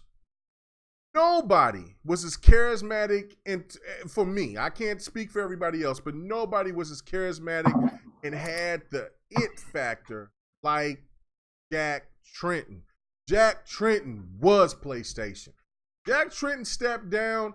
That's when I knew, for me, I wasn't that same guy that loved PlayStation the way that I used to. You know what I'm saying? And I understand that there was plenty of other people that was involved, like Adam Boyes, and then there was, Andrew House, and so many other people that was a part of the Jack Tretton era. But Jack Tretton was that guy. And every time that he talked, he spoke, I listened. And that's when at that time, that's when I was a diehard PlayStation guy. Like, damn, this is it. Nothing else is better than the PlayStation. When he stepped down, that's when I kind of realized, you know what? I've always loved Sega. And Xbox is the closest thing to Sega than anything. So I'm gonna ride with Xbox. That was my whole thing. And then that's just me. I'm like, I love Sega. And I think that combination with Sega and Xbox was synonymous, and I just moved over to Xbox. But Jack Tretton was that dude, man. He had that pizzazz, he had that flavor, he had everything when it came to PlayStation, and that's why when I look and I understand that PlayStation got great games, PlayStation will always have great games, but it doesn't feel like the old PlayStation of old to me, and that's why I've kind of just taken in what Xbox is done, and just ride it out. So I don't know, but Live, what's your thoughts about this whole Shawn Layden situation, man? Do you think that he was forced out, or do you think that he walked out? Which one do you think? Well, he was definitely forced out, but I'll say this: we know there was a conflict, but the thing is, he was there a long time, true, but he wasn't the head a long time. So maybe, it's possible that they undervalue what he was bringing to the table. That's one aspect, because he didn't really deviate from what they were doing or introduce anything new to the PlayStation that wasn't already in plans of happening. Wasn't like he was like, you know what, I did God of War. No, bitch, that was already coming. He didn't think of Spider-Man. He didn't do anything. There's nothing there you'd be like, oh, this is what Shawn Layden did. You don't know. He didn't do shit as far as what we know. But I could say this. A reason to force him out is if you feel that his ideas are too antiquated for where you're trying to go. And what I mean by that is, I feel that PlayStation feels that regardless, they'll have the console guys that are going to want to go and buy a console and buy their games and play them on the console. But I don't think they wanted to limit the PlayStation to just that. Like, if you really think about it, PlayStation now, up until really this point, has always kind of half-assed, being a quality service. Like, it's like we have this service, but we're going to make it so ridiculously expensive that only a handful of people will even consider using it. You see what I'm saying? Like, $20 for some old-ass games? Are you bugging? Who the hell is going to pay $20 for some old-ass games? It's not until recently when they made it actually affordable and they gave it a yearly price cut, because it's not like the games are coming day and date. So $60 for the games they have in there isn't unreasonable. It's not necessarily quality for people who've already been on PlayStation for a good minute, but for those that are coming in new, I don't know how many there are. At this point, I would assume damn near everybody who wants a PlayStation should have one. But for those that are coming in new, they have this PlayStation Now option. And maybe Shawn Layden just wasn't part of the regime. He wanted it to stay very traditional. Because we hear from guys on Twitter and YouTube constantly crying about how they don't like Game Pass and they don't like PlayStation Now and everything has to be traditional because this is how I want it to be. I want to force everybody to play games the way I like to play games. You know, and unfortunately, that whole take it or leave it attitude doesn't give you more users and doesn't get you more buyers of your content. Because you could tell people, well, you got to buy a PlayStation or else, and motherfuckers will say else. And then they just fucking do something else. Yeah. You know, so now that you give them the option to do PlayStation Now, I think you're going to see more people try out, you know, PlayStation. Same as you're going to see more people try out Game Pass when it becomes it goes live with the streaming on the xCloud, and the same thing for Google. You know, it's okay to give people options. Not everybody wants the game the same way. I tell people all the time, I'm like, just because this is how you've gamed your whole life, that's all well and dandy. But I know motherfuckers that have PlayStations that don't play Fortnite on that bitch. They play Fortnite on their phone, but it plays better on PlayStation. But they don't give a fuck. They rather play it on their phone. And they don't give a fuck how you feel about it. You know, like, well, that's just dumb. Why wouldn't you just play it on the PlayStation? Because they don't want to. They want to play it on their phone. Doesn't matter how you feel about it. Like these kids, and most of the people that play it on their phone are kids. And those are the people that they're going after. Fucking 18-year-olds and under that rather game on the touchscreen. Like, and that's why, like earlier this week when Microsoft announced the Dual and the Neo, I was like, that shit's dope. That's what it's almost like they did it with xCloud in mind. It was like, yo, we're gonna build this dope ass phone. We're gonna have games for it. It's gonna be great. You know, because that's where it's going. And guess what? Google's on board because guess what? Google's gonna put their games on that bitch too.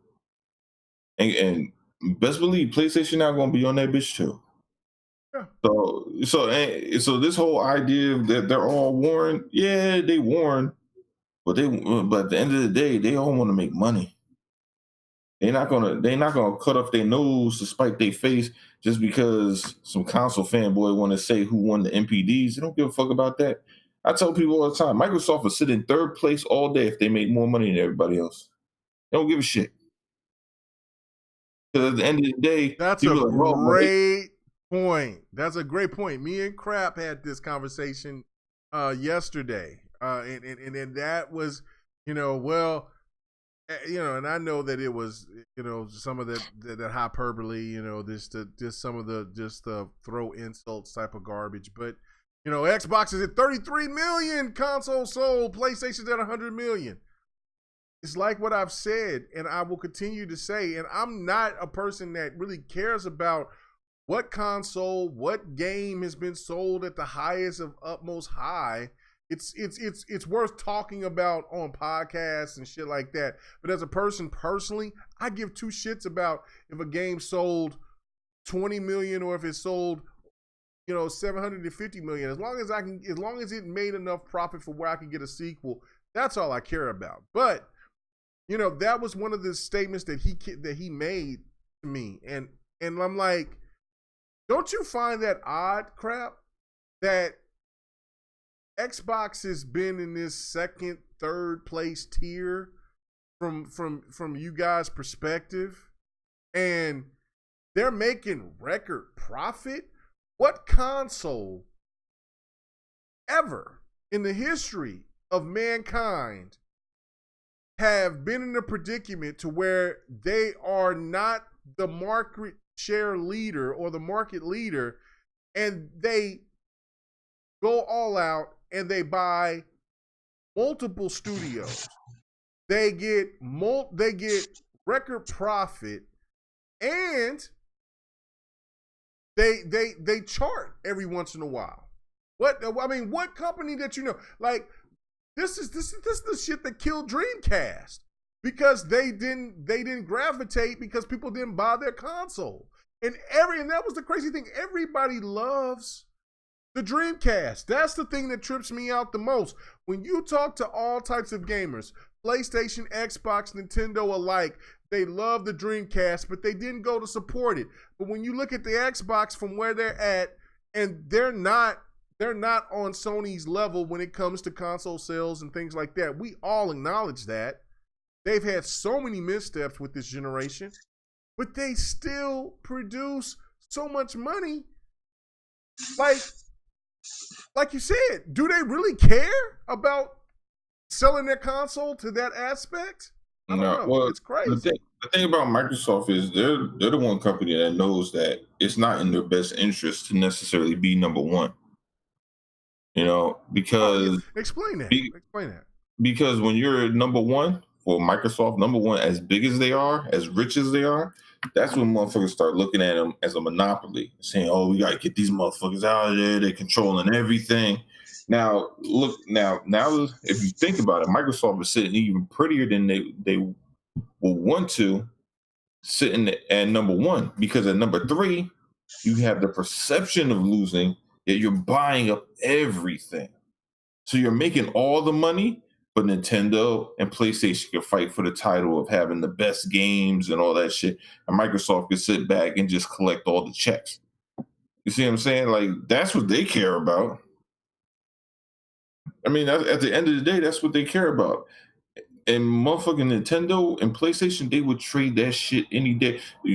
There's not an executive on PlayStation and Nintendo that wouldn't trade spots with Satya Nadella in a fucking heartbeat. They wouldn't even think twice about that shit. You'd be like, you want to become the CEO of what Microsoft? Fuck no, yeah, I'm out, bitch. I'm out this bitch. Like, yo, because Microsoft don't know how not to make money. Them motherfuckers got their hands in everything.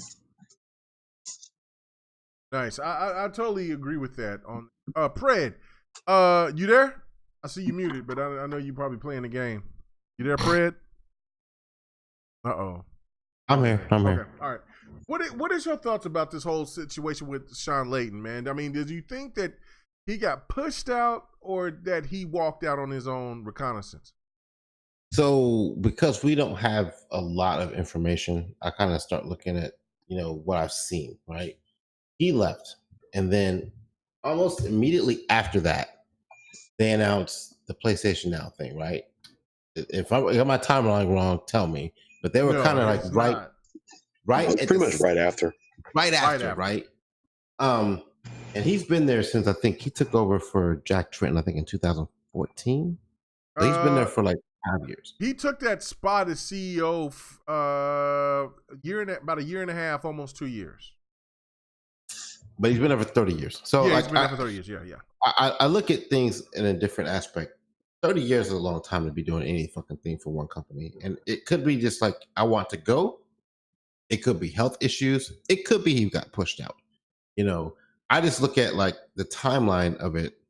It's kind of like, okay, a little screwy. You know what I'm saying?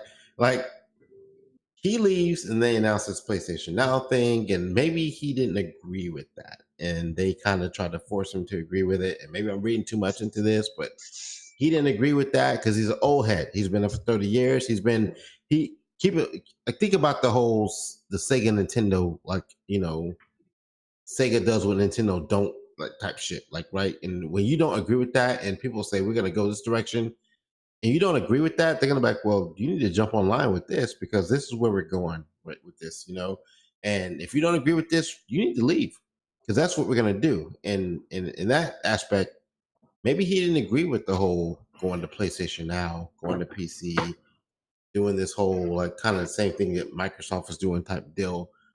And they were like, get the fuck out because that's not the vision we have anymore. He might not have agreed with that. So I look at that. I look at the timing. I look at the way it was done. It wasn't like a red carpet was thrown out for him, And they were like, who was the other guy that left? The Asian guy that left before him. It was Japan's president. I don't remember his name. President. Yeah, this started with an H or something, or was it Yoshida? Like he had another. Yoshida. That's what I'm thinking of. Yoshida. Like, look at how he left, and look at how he's Layden's leaving. Like, there's a difference there. You're talking about Suhei Yoshida. Yeah. And just like with Andrew House. Andrew House got a warm welcome, had a Had a red carpet for him. And so you add in advance too. Yeah, and it was kind of talked about before. So like this was sudden, and there was no like, you know, I don't know if Yoshida tweeted, not Yoshida, but whoever's in charge of Sony now, if he tweeted anything or not, I'm probably sure he did for GP purposes. But like that red carpet didn't seem like it was thrown out the way it was for the other people, and so you kind of add that all together, it seems more like a negative, you know, than it is more of a like, oh, he's leaving because he's got, you know, teenagers or grandkids and he wants to take care of his family. It didn't seem like that. You know, when I've seen people retire from the military or from whatever job I've had in the past, like when they left, it was like, you know, we hate to see you go. You know, you've been here for a long time. You know, we're sorry you're leaving. We miss you. It's great. I didn't get that feel, you know, from this aspect. And if, let's put it this way, had this been Phil, oh my God, leaving like this, or like we got people on the Microsoft side we can't get rid of. Shannon, fucking what's his name, Aaron. Like we've been calling for their name, their heads for years now. They ain't there. Well, the situation with Shannon Loftus is a different one. She got demoted, so she's not in the same position that.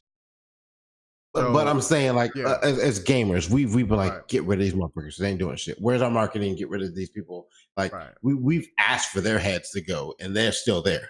You know, like this guy who's been here for 30 years. Much love to Shannon Loftus, man. That's my girl. Yeah, I don't have a problem with her, but for 30 years, this guy's been on this team, and there's like this, like, all right, deuces. You know, like there's no like nothing on Twitter, nothing out there on social media, like giving him props for his job that he's done over the past 30 years. And so that kind of makes me kind of skeptical of why, you know, and not just him.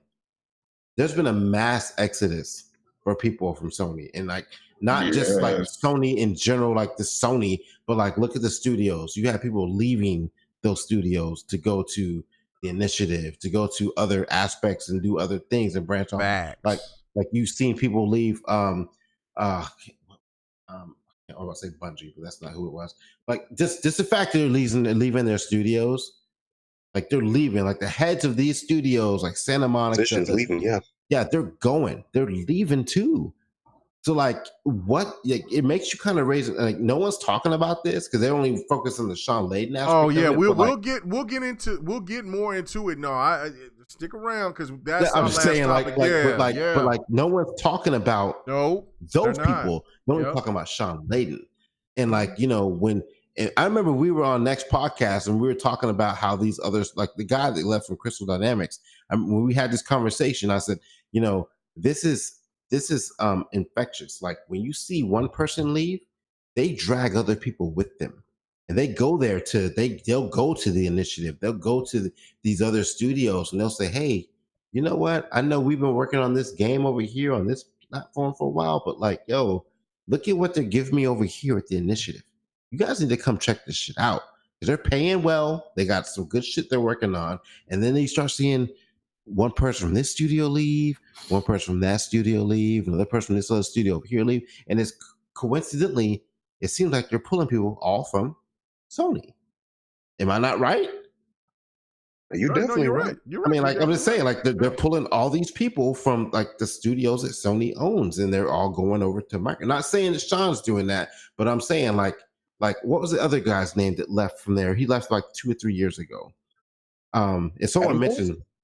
Was it Adam? Yeah, it was him. And he left. And I don't know what he's doing over at Microsoft right now, but I know he went to Microsoft, right? Mm-hmm. He did. So like, you know, you start seeing little trends like that happening. It makes you kind of wonder, like, what's going on behind the scenes? Like, and I'm not tying too much. Maybe I'm like digging too deep in the dirt, but like, no, you're not. That's what we do. That's what we do. We've seen a lot of people leave these studios. We've seen a lot of people leave these Sony studios, and they're going over to the Microsoft studios. And some are branching off to do their own thing. But like, it seems like the biggest news we hear: this person left Santa Monica. This person left this company. Like, you know, they're all going over to like the initiative and to work on projects like Halo and stuff like that. So like, makes you kind of wonder what the fuck is going on with Sony. Maybe they don't like the direction Sony's taking. Maybe they don't like something going on behind the scenes that we don't know about right now, or the way they're doing things behind the scenes. that we haven't seen yet as this, random gamers. Maybe they're seeing that now and they're like, we need to jump ship now because we're not liking the directions companies take. And let's put this into perspective. I'm not saying it's what happened to the PS5, but like, you had a PlayStation left a year before next gen's coming. Yeah, that doesn't bode well for their image right now. You're right. You're right. Op, like, look, like that's. Not saying they canceled it. That's our last topic for tonight, man. And I can't wait to get deep into that because it is very concerning all across the board. Pred just brought it all out, and it's not like it's something that I've been thinking this, and I'm glad that the panel is thinking the same thing. And gamers should be wondering about this as well. I don't know, but let me go ahead and Sir X-Man, he says, getting PS now on PC, now it is more reasonable. Absolutely. But why is it now all of a sudden more reasonable when when PlayStation Now was really the first thing that came out before Game Pass? I think PlayStation Now maybe came out maybe around the same time as EA Access. I think it was before that, or maybe even before that. And maybe their infrastructure has improved because they did ink that deal. Well, their infrastructure has improved because they got help from Microsoft. They got confidence into their. People keep showing the shit what's going on with God of War, and everybody's like, man, I wish that they would raise it up to where it's 1080p.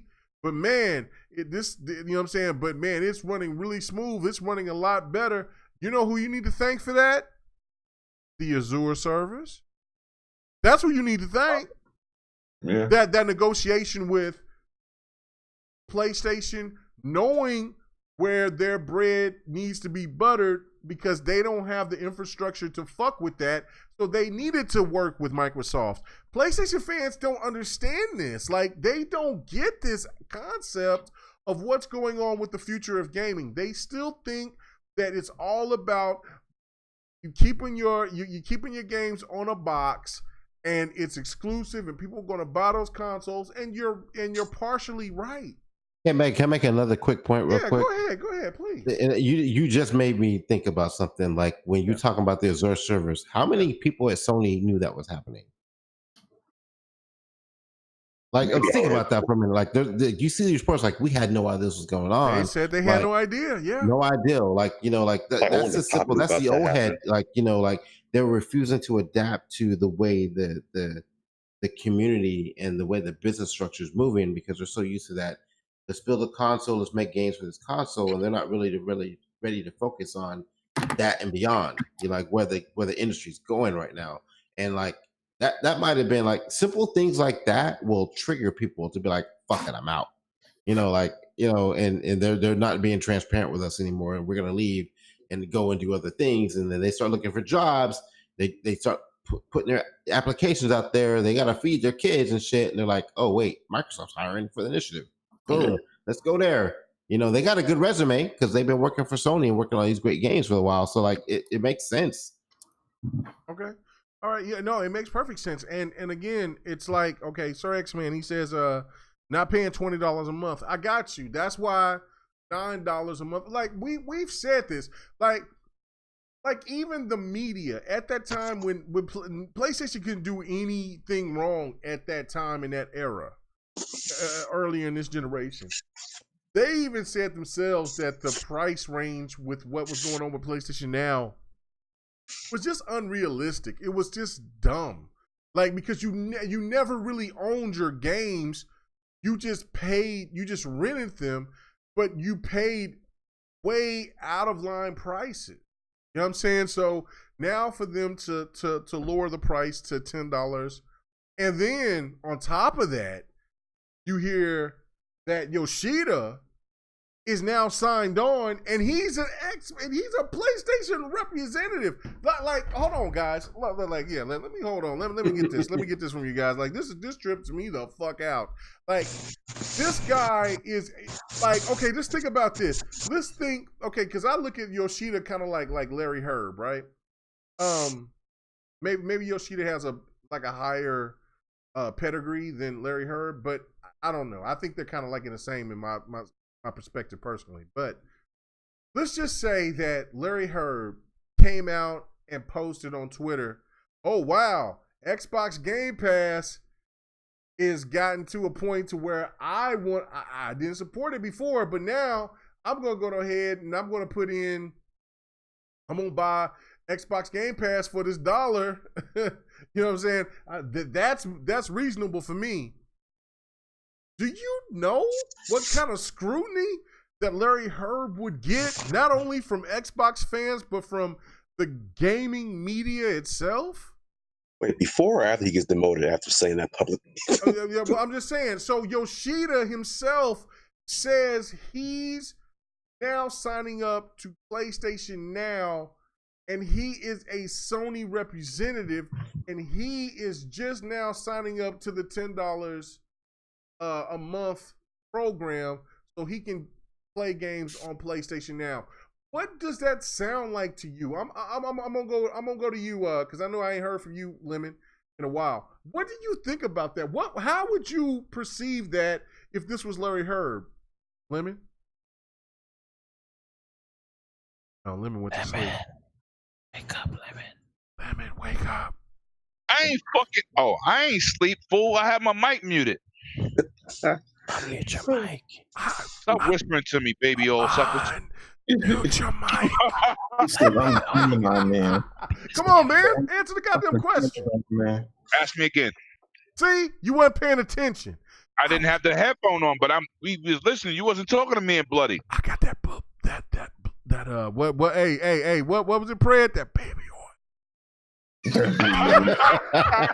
Why are you asking me? I ain't put no baby oil on you. You was over there talking about you like baby oil. Anyway.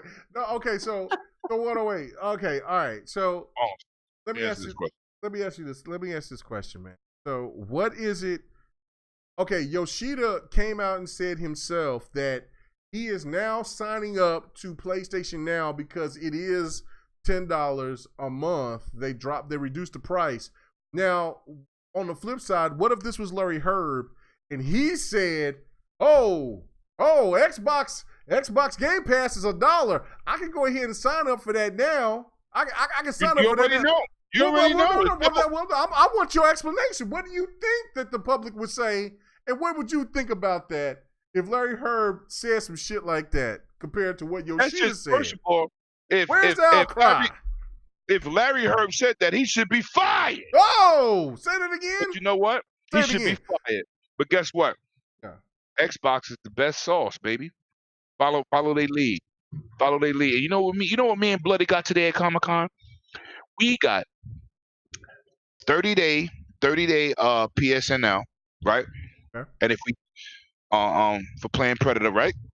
Yeah. And if we like it, we can get a year for $60.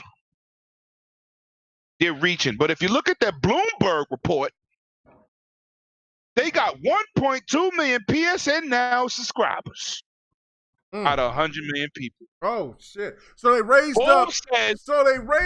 From 750,000 to 1.2 million. Congratulations, PlayStation. I mean, wait. Oh shit! Church is in session. Oh, let's go. Game Pass is over 10 million people. Woo, shit. Hold on. Say that again. How many 10 million. Oh, 10 million. But you know what? And this is what I'm going to say. Like I told the silly guy today in the booth, we tried to take a shot. Xbox ain't got no games when we went to go play Predator, which is a great game on PlayStation. Exclusive. I said, let me tell you something, homeboy. The best deal in gaming is Game Pass. He was like, what? I said, PlayStation Now price drop is not going to help y'all. He said, why? I said, because we play, what do Xbox people pay for backwards compatibility? Nothing.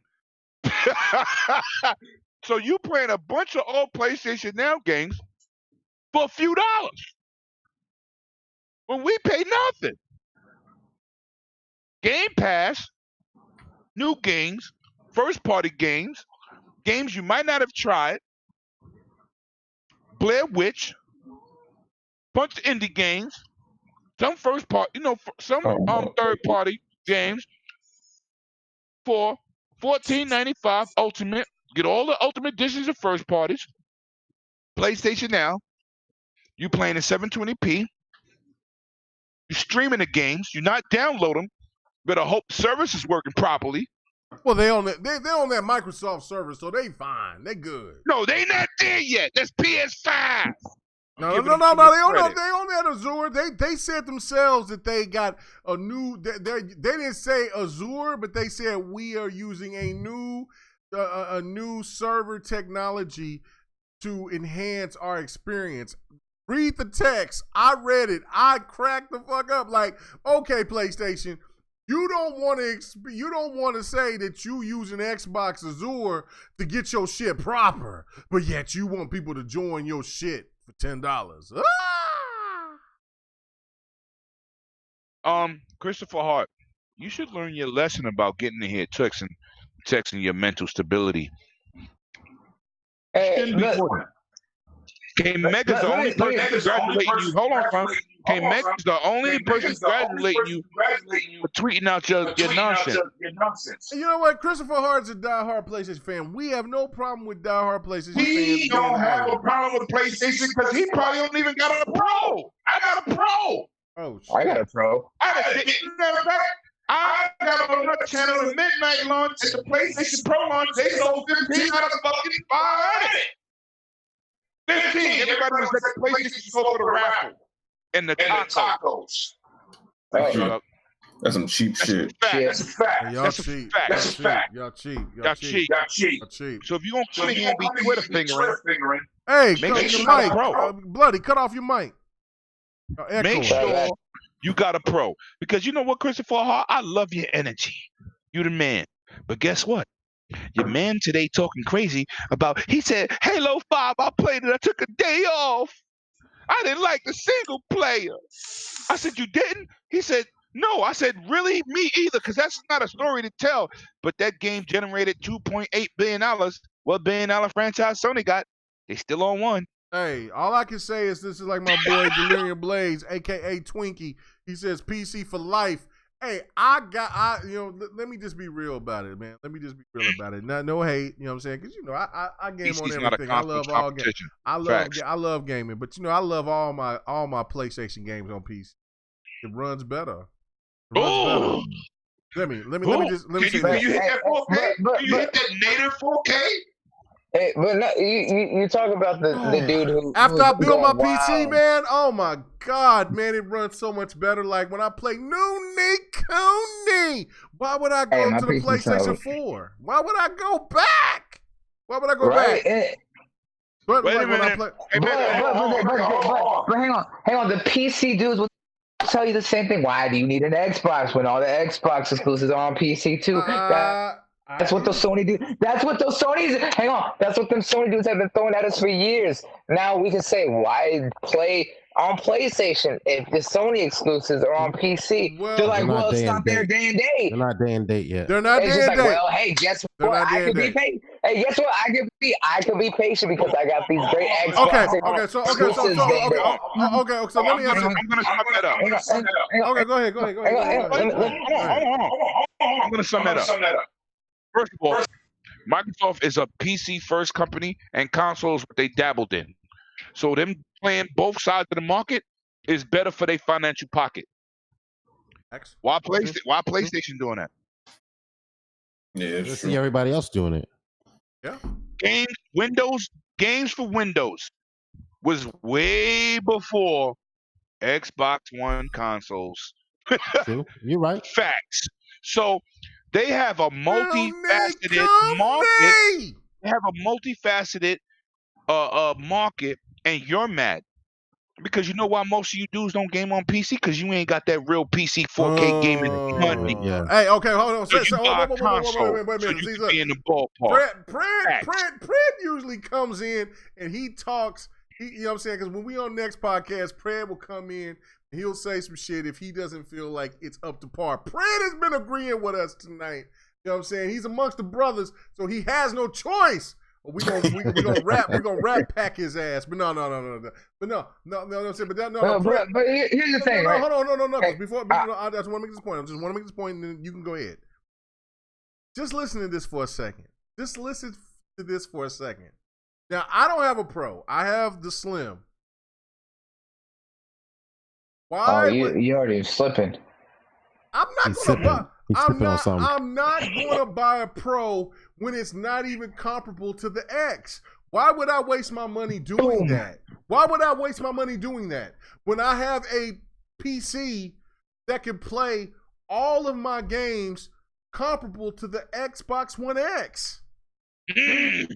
Why would I do that? So, and then when there's so many PlayStation games that are on PC, that so many PlayStation fans, when they get on their channels and they daddle and they talk all that bullshit. Listen, let me just be real factual, actual with you motherfuckers tonight, right? Just on this point. I got the Destiny, what is it? Cross save, the Destiny cross save. I'm so excited about that. So I went ahead and I did everything. So I got Destiny on my PlayStation. I got Destiny on my Xbox. I got Destiny on my PC, right? Mm-hmm. I'm playing it on my Xbox. Plays absolutely phenomenal. I play it on my PC. It plays even better. Almost at 120 frames per second. Like, whoa. like, damn, that shit is smooth. Like, okay, I get it. I understand the whole. It's like that baby oil. Yeah. Like, I get it. I get it. Like, you know what I'm saying? Like, but I did say sports games, fighters, and shooters should all be 60 frames or higher. Or better, right. Right. I play on my PlayStation 4, and that shit made me angry. Like, I played it for like 3 hours. I played Shadowkeep on 3 hours on my PlayStation, and I'm angry the whole time. Like, my experience is so diluted. And then if I said, okay, I'm going to go ahead and get rid of my Slim and get a Pro, it's not going to be any better. It's only going to be slightly better because it's not going to be comparable to the X. It's not going. Yeah, see, live. You know I'm telling the truth. It's not going to be comparable to the X. It's not going to be comparable to my PC. That's already better. So, you know, only thing that I can do is just want a game with PlayStation gamers because I'm a gamer. I don't mind playing, and we have a good time playing together. But when it comes to performance, it's ass crack. It's ass juice. Stop bragging about this goddamn console when they haven't given you the full kibbles and bits of what it's supposed to be. When Xbox, they slipped, they fucked up with the Xbox One, Fat, and the S. But the X is the way S is more nice. comparable. The S is nice. No, the S is nice, but let's just be real. The X made up for all that bullshit that Facts. They made up for it. They made up for that shit. But let me say this point, King. Let me say this point. Like I told homeboy at the show, right? He was like, "Yo, they don't got no games. They ain't got this." I said, "Let me tell you something, homeboy. PlayStation exclusives come out. I'm playing it at the best of my ability. I got the best system for the PlayStation. That's what it is. Xbox exclusives come out, I'm playing that. A Switch game come out, I'm playing that. I'm not like you sitting on the sidelines saying, yo, that game looks pretty good, but I don't want to support them. That's a you problem. I said, I'm a gamer. I play everything. I'm not left out of nothing. If The Witcher runs 90K on PC, I got that. Get it. I ain't left out of nothing. The only thing that separates I don't care about the console. I don't care about PC. I care about gaming. The only thing that separates me from buying a game on a different console. Hold on. Go ahead, Pred. Oh, I'm cutting him off. Go ahead. Finish it. Finish your thought. I'm saying I don't care about no console. They don't give me no money. I don't care about no graphic card. They don't give me no money because my graphic card was $925. That costs more than most dudes' PCs in here right now. And guess what? If something's better on PC and I want to play on PC, I got that option. Right. I'm not limited by nothing. I hate console wars. I always been I didn't have an argument between Sega Genesis, Mortal Kombat, and and the better colors on the SNES with no fatalities. I bought the one that was made like the arcade. I want to kill people. I'm ripping your head off. I'm kicking you into that pit. I don't care. So when you come with the console war nonsense, the one-away dragons, Mr. Christopher Hart, get your weight up, because I guarantee you, Livewire slogan definitely applies to me. My PC is better than yours. Oh, shit. Facts. Oh, okay. Because I got it. Go ahead, Fred. Go ahead, Fred. I was gonna say, like, the only deciding factor with me purchasing a game on one console or the other, obviously, the exclusives I can only get on one or the other, right? Fact. With the exception of Xbox and having stuff on PC now. But even then, with the way they do it now, you can get it on either or. So, like, when it comes down to like a game, like I use Ghost Recon as an example, right? My deciding factor on getting that on Xbox versus PC, even though it runs better on my PC and looks better on my PC, was the fact that I have a huge library of not fans, but friends. And that's what keeps me on the console at this point. Now, at some point in time, I can see that kind of switching over and starting to play with because I got more friends now getting PCs, that are like kind of making the same jump that I made about a year and a half ago, where I decided to build my PC. I bought my PC like literally like 6 months before I deployed, and to kind of test it out. And I'm already like looking to upgrade this motherfucker, right? So like I'm running a 980 Ti, I got an i7. I have a decent looking rig, and I know my shit is old because they got like a 2080 route right now. But like it still looks good. My shit still is comparable to what's on the X right now. And if you don't believe me, I got screenshots. No, 980 is a fact. But you're still talking above these average PC dudes. Oh yeah, facts. Yeah. And still talking above them. And it still runs decent. Y'all see my gameplay on here? It's mixed with Xbox One X and PC. Y'all can't fuck with this. I posted screenshots of Ghost Recon Wildlands a couple of days ago, and like people couldn't tell the difference. Yeah. And so like they were like they didn't know which one was which until like people had to actually go into the the picture itself and look at the settings and see what was what. But like just looking at it face value, you couldn't tell. Like some people were picking the like so like we're close. Like what we get on the X and what we're probably gonna get next generation, it's probably going to be comparable to what we're getting on at least a 1080 to some degree. Right. So adding ray tracing in and stuff like that, it'll factor in. But like if you're going to make a jump to PC and you're serious about gaming, like I would think that you could kind of go that direction at this point. If you're I can't deal with everybody's money situation, stuff like that. But like if you have the cash, get a PC, and start working that way. You can still play your games on a controller. I do it all the fucking time. All the time. I play PUBG the same fucking way, and it's not as bad as people try and say. Or you can get murdered. Like, pick your game. You know what I'm saying? Like you know what game you're playing. Like you're not gonna play a Twitch shooter and expect to be consistently good. But like a game is a little slower pace, like PUBG, even Ghost Recon, or some other games, single player Rainbow games. Six. Talk about it. Like you're gonna be okay. It just takes time to kind of get used to it. But I'm not a huge PC gamer. I don't do it every day. But I can sit up here and I will honestly tell you there is a difference between what you play on consoles and what you play on PC. Yeah, so if you got bread, if you got money, if you got the bread, right? That's. And let me shout my man out real quick. That's the main. Let me shout my man out. My man Six Slayer, aka the PC enthusiast. That's my witness right there. He will tell you I've been gaming on a high level on PC for years. And I choose console because of the gaming community. Yeah, I love my friends there. I got shout out to my man Bloody Knuckles, my other man Juice, my other man Kills. Let me tell you something. The best thing about consoles right now is crossplay.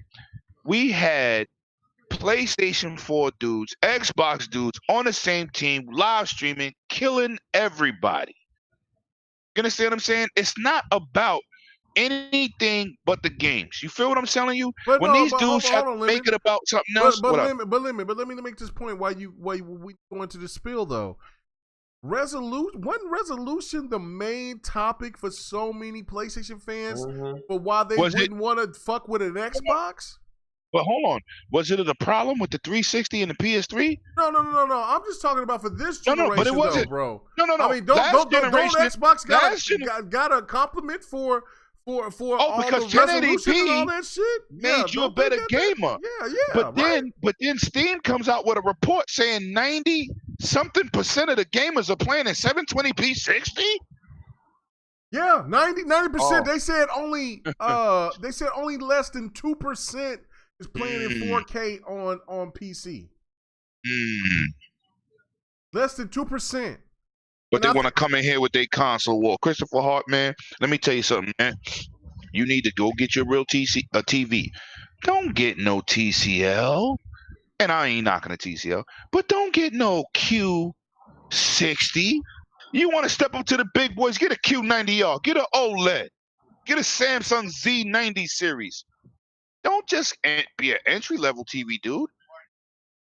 Get in there and spend the money.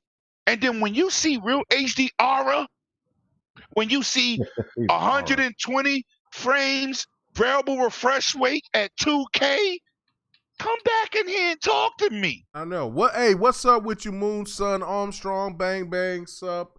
You know what I'm saying? He said, "What's up, K Mega? What's up with you, man? I see you up here listening to us." You know what I'm saying? From the Bang Bang crew. That's cool. That is what it is. You know what I'm saying? Look, regardless of what, I won't do that. I'm not gonna do that. I kind of want to do that just because of shits and giggles. I won't. But thank you, bro. Dude, come at thank me. you for coming in and checking us out, man. My own team teased me, Lemon. You always you high tech. I don't want everybody to be high tech. I'm not knocking anybody who can't afford it. But if you're gonna come in here and talk like you about that business, don't come in here with no goddamn $500 TCL 5 series and think you in the ballpark. You playing with big boys. I drive Bentleys, not Volkswagen Jettas, sucker. No, I mean, that's what I'm saying. If you ain't got QLEDs or OLEDs or... And I'm talking about 90 or PCs that's at least 6 series. $1,200, $1,300, $1,400 up, then don't talk to us. Don't talk to us. And then look, that's not to discredit anybody that's not, because that's the thing with me is that, listen, when I made my point and I made my stance about the 30 frames per second compared to 60 frames per second, I'm like, let the devs decide what they want to do with games. Facts. I got ripped about it. I got discredited about it. I got told that I was a fool because it's either 60 frames or bust. Lo and behold, see, if you notice, and when we're going to get to one of our last topics tonight, and I normally don't do all that bragging about what K-Mega says and all that shit, but tonight I'm going to give myself a lot of credit tonight, because I said that back then a couple of years ago on that podcast, and I said, look, it's up to the developers. It's what the developers told me themselves. They know what's best, and they don't want to fuck up, you know what I'm saying, because there's sacrifices. You don't want to fuck up frame rates for performance, vice versa, blah, blah, blah, right? And then when I got told about that, and when I said, look, the developers should make the decisions, not the gamers be bitching, complaining, because we're not developers. Facts. I got ripped. I got talked down to. I got told I was a fool. I got said that I was a fraud. I don't know what the fuck I'm talking about, right? Lo and behold, we're going into the next, we're getting ready to go into the next generation. Almost these consoles is almost about to be ready to be almost maxed out. They're not really ready. They're not ready to be maxed out completely yet. There's still more juice in these consoles. But with The Last of Us, it's only 30 frames. It's only 30 frames per second. And I said this last week, and I'm saying it again, and I'm going to continue to say this shit until I see those same people that came out and stunted on me about that 60 to 30 frames per second. Where are you at now with The Last of Us 2? Where are you at? Can I say something? Go ahead. Where are you at? this is regurgitating what my man 100 said. Where you at? He asked a question. He was live one day, and I was tuning in, and and this is from a tech standpoint. I'm not really into that console stuff, but he said, "How many first-party 60-frame games do Tony got?" And there's only one. Gran Turismo. There's only one, and that ain't 4K. That's 1440p. Mm-hmm. So when y'all want to talk about 60 frames, name a first-party game that's 4K native from Sony. Name one. Not dynamic. I said native. There's a big difference. They don't have none. This is why when these dudes go to resolution, we all knew when the X came out, resolution didn't even mean nothing no more. Oh no, because 1080p made you a better gamer. Right. That's just the hypocriticism of the game. That's the bias. Now, we're not talking about that. Like Mark Cerny said, if the Xbox will not be able to do 4K native games because you need 8 teraflops. People will say, you heard what Mark Cerny said? Mark Cerny is not the best engineer in the world. He's just one of them.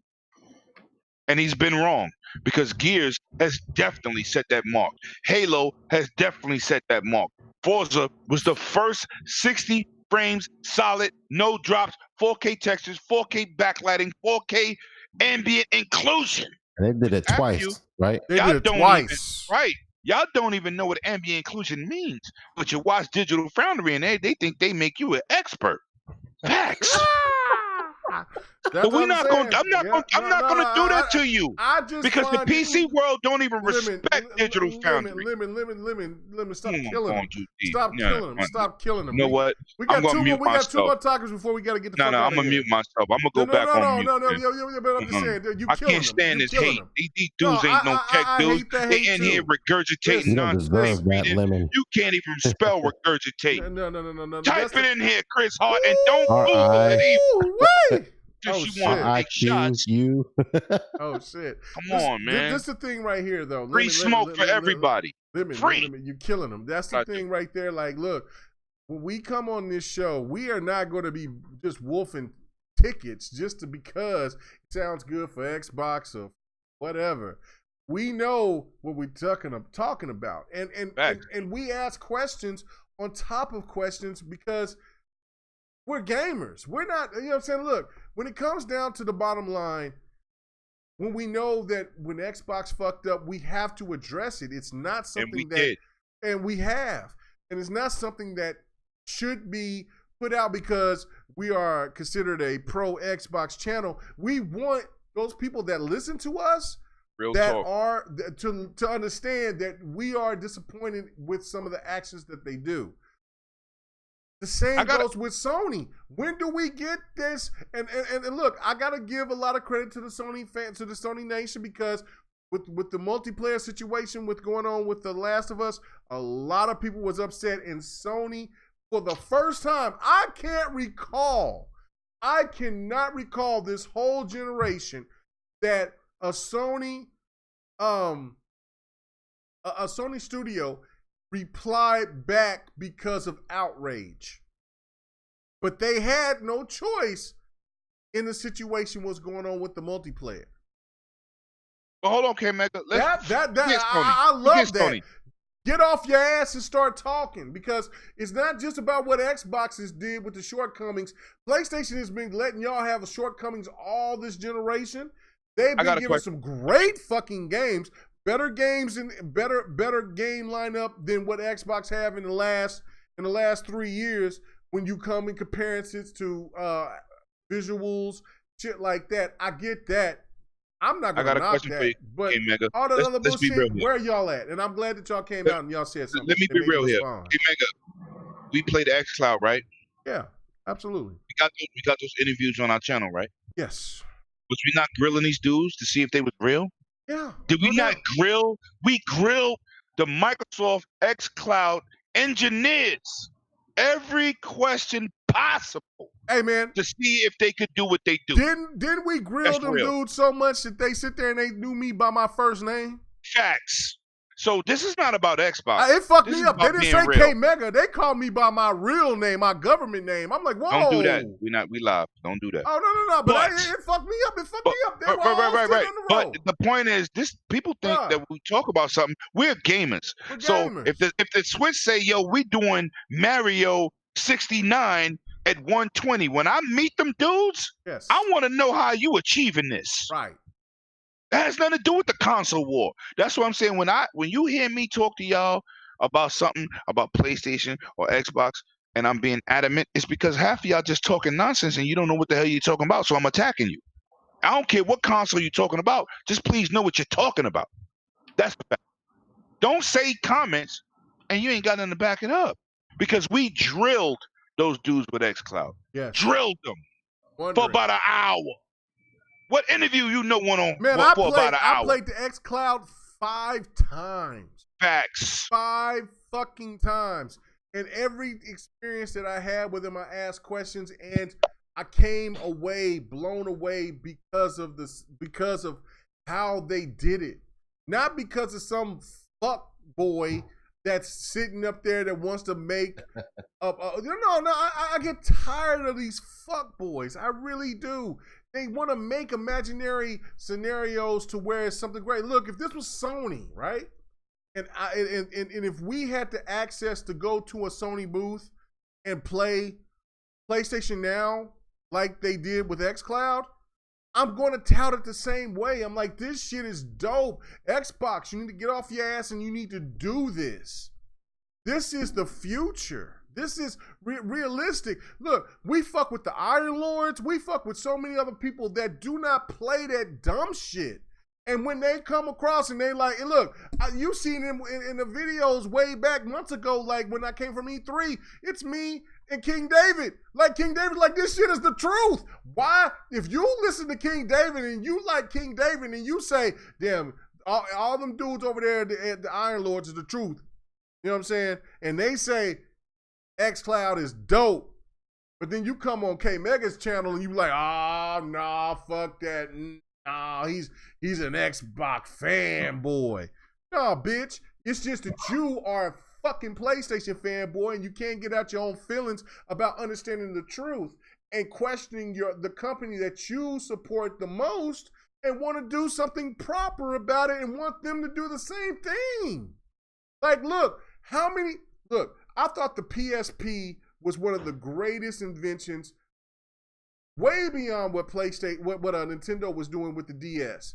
The DS is king, but with come to handhelds, I thought the PlayStation PSP was absolutely phenomenal.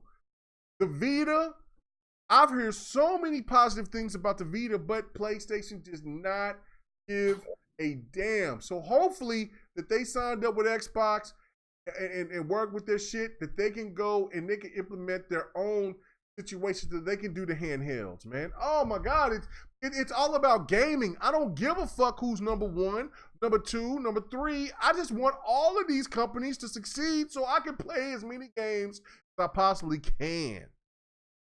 Regardless of what my preference is, I want gaming to last until the day that I die. And I don't care who's number 1. That's just the bottom line. Okay, all right. Let's go to the next topic. We got 2 more topics and we're out of here. We can be brief on this topic before we get to the last topic about Sony. Xbox it dominated actually pretty much in the UK. I know that there were some people that came and like, yeah, Mega, you don't care about sales. I don't give a fuck about sales. I really don't. But a lot of people do. They want to hear about it. They want to talk about it. And so we're going to talk about it. So in the UK, Xbox FIFA was number 1, which actually shows for those crybabies out there about sports games. Sport game sucks. Fuck you. NBA 2K, Madden, hockey, FIFA, even MLB on the show on PlayStation. They're the lifeblood for a lot of people to keep their jobs. You may not like sports, but the fact of it is that sports games generate way more money than a lot of the games that you support. That's just a fact.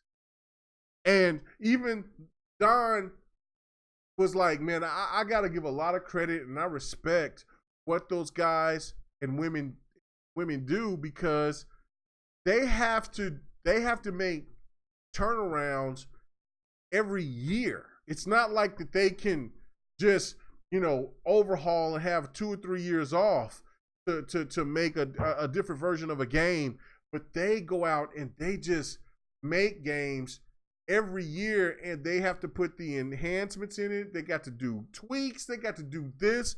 The sports game fan base is just as passionate, if not more passionate, than any other fan base in gaming that there is.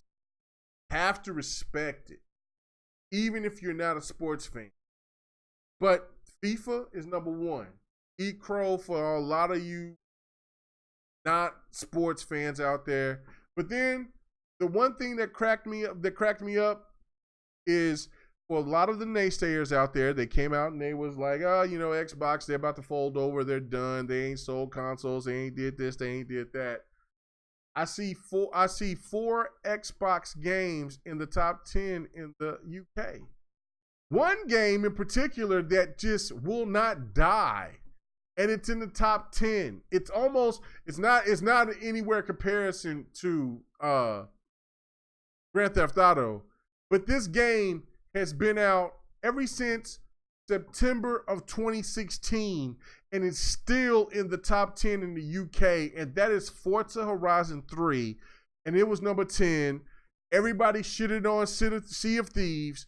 I love Sea of Thieves. Sea of Thieves is a great game. I'd say it was a streamer success, and it actually is. It was in the top 10. You got Gears 5, that's in the top 10. And you have Minecraft, which isn't going to die as well. It's just up there in the higher stratosphere with when you talking about games of Fortnite, etc. So, live. What is your quick your quick thought process about these games still being irrelevant after all this time, when people thought that these games were supposed to be dead? Look, man, I mean, when you got multiplayer games with multiplayer, they always live a bit longer. I mean, shoot, think about Call of Duty when they made that bitch backwards compatible. That shit was like number one or in the top 10 in MPD, man. I mean, if you got a game that has multiplayer, a good multiplayer, it can't just be any old multiplayer, but it's good, solid multiplayer, you're gonna have, resurgence here and there. Yes, it's gonna come in waves. That's why they make those games the way they do. Season pass comes. Oh, we gotta go jump on it. Season pass comes. Then it has a slow down and then it comes back up. Grand Theft Auto does the same shit. I mean, they just have more DLC than freaking anybody else. That shit come. What is that? Quarterly? It seems like it. Seems like it. Yeah. They all out on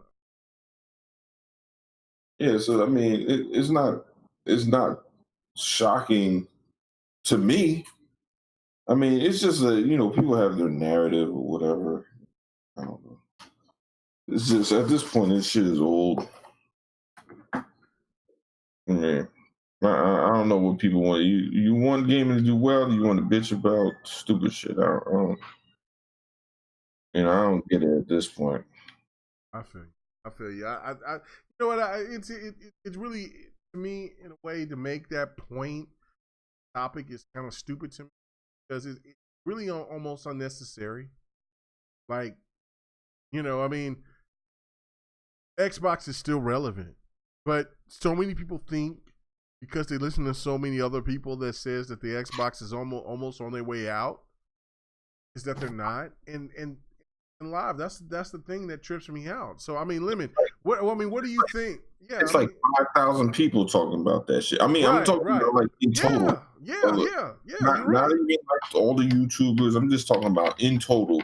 There's maybe like 5,000 people that are always talking about the same Xbox is dead.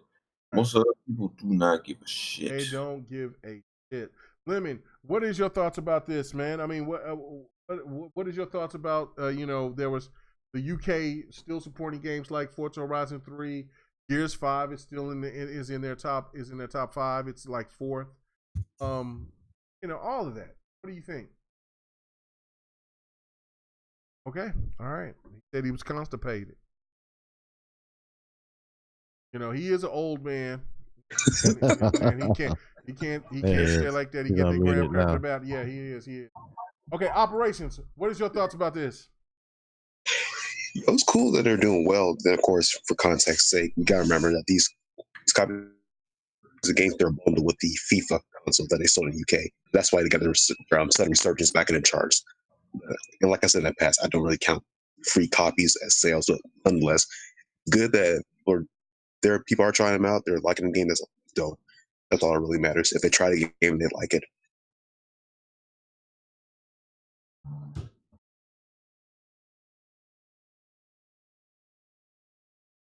Can't make it die? I don't hear him. I don't know where the fuck came in. This man disappeared. Oh, should he constipated too? Dang. Oh shit. Who hasn't gone on the topic? Both got the mud butts. All right. Well, I mean, I personally think it's good for them to have these games, like Live said, like these games like this, they typically they wave, like they come and they go. So like they'll pop in and pop out of the NPDs and stuff like that, and whatever they use over in Europe. But it's a game as a service. It's one of those games, like you said, you don't count the sales when it comes bundled, which is it's true. Like it comes with it. So like you get that active user base, whatever Microsoft use nowadays. But like Live was saying, like those games, man, that they're built for that. They're built to kind of step out, step back in. You release some DLC, they get popular again for a couple of weeks, and they pop back in the NPD for a little while. So like, I mean, we've seen this trend happen with games like Sea of Thieves, for example. Like it popped back in there for a little while.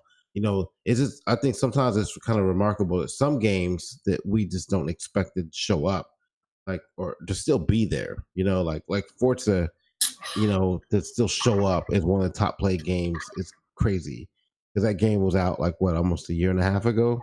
No, maybe 2016. Yeah, September 27th, 2016 for Forza 3. We couldn't hear you for a minute, K-Mega, so I had to go use the bathroom. I thought, you know what? I made the mistake in thinking that operations was going to go a little long. When I heard you talking, I was like, "Oh shit!" You said keep it short, so I keep it short. Yeah, and then you got games like Man, constipated too. I know, right, man? Push that shit out. Pinch it off. But you also, but then you got games that are still there, like Grand Theft Auto. Like, who does not have this game? Like, it still shows up in NPDs like every other month. One of those people who don't have this game. And never care for GTA. I never care for I've never, honestly, I've never been a GTA fan, but like I bought it and I didn't play it. And I was like, I bought it because I thought I had to because everybody else had it, but like it's in the NPDs and almost like even when like that game came out like last gen, right? And it's still popping in there. And I know they kind of did like, they re-released it and stuff like that. But even then, like you rebought it, but you would still think it would kind of pull out of there. So like I'm always surprised when I see that game in the NPDs in the top 10. It just shocks me that people are still buying that game. And you would think games like Skyrim has been released on every fucking console like twice, like would show up in NPDs every month. It never does, but GTA does. And it's like that online, that model, to have a game online. And I think it's kind of built from like GTA, like if you make a game that's fun, that people could jump in and just do random shit and get your little shark cards, stuff like that. Like people could buy that shit. It'll stay relevant. And I think it kind of came from that. That business structure almost started with that. And that's why you see these games now, games as a service is coming out because they're like, you know what? Let's keep you engaged in this game as long as possible.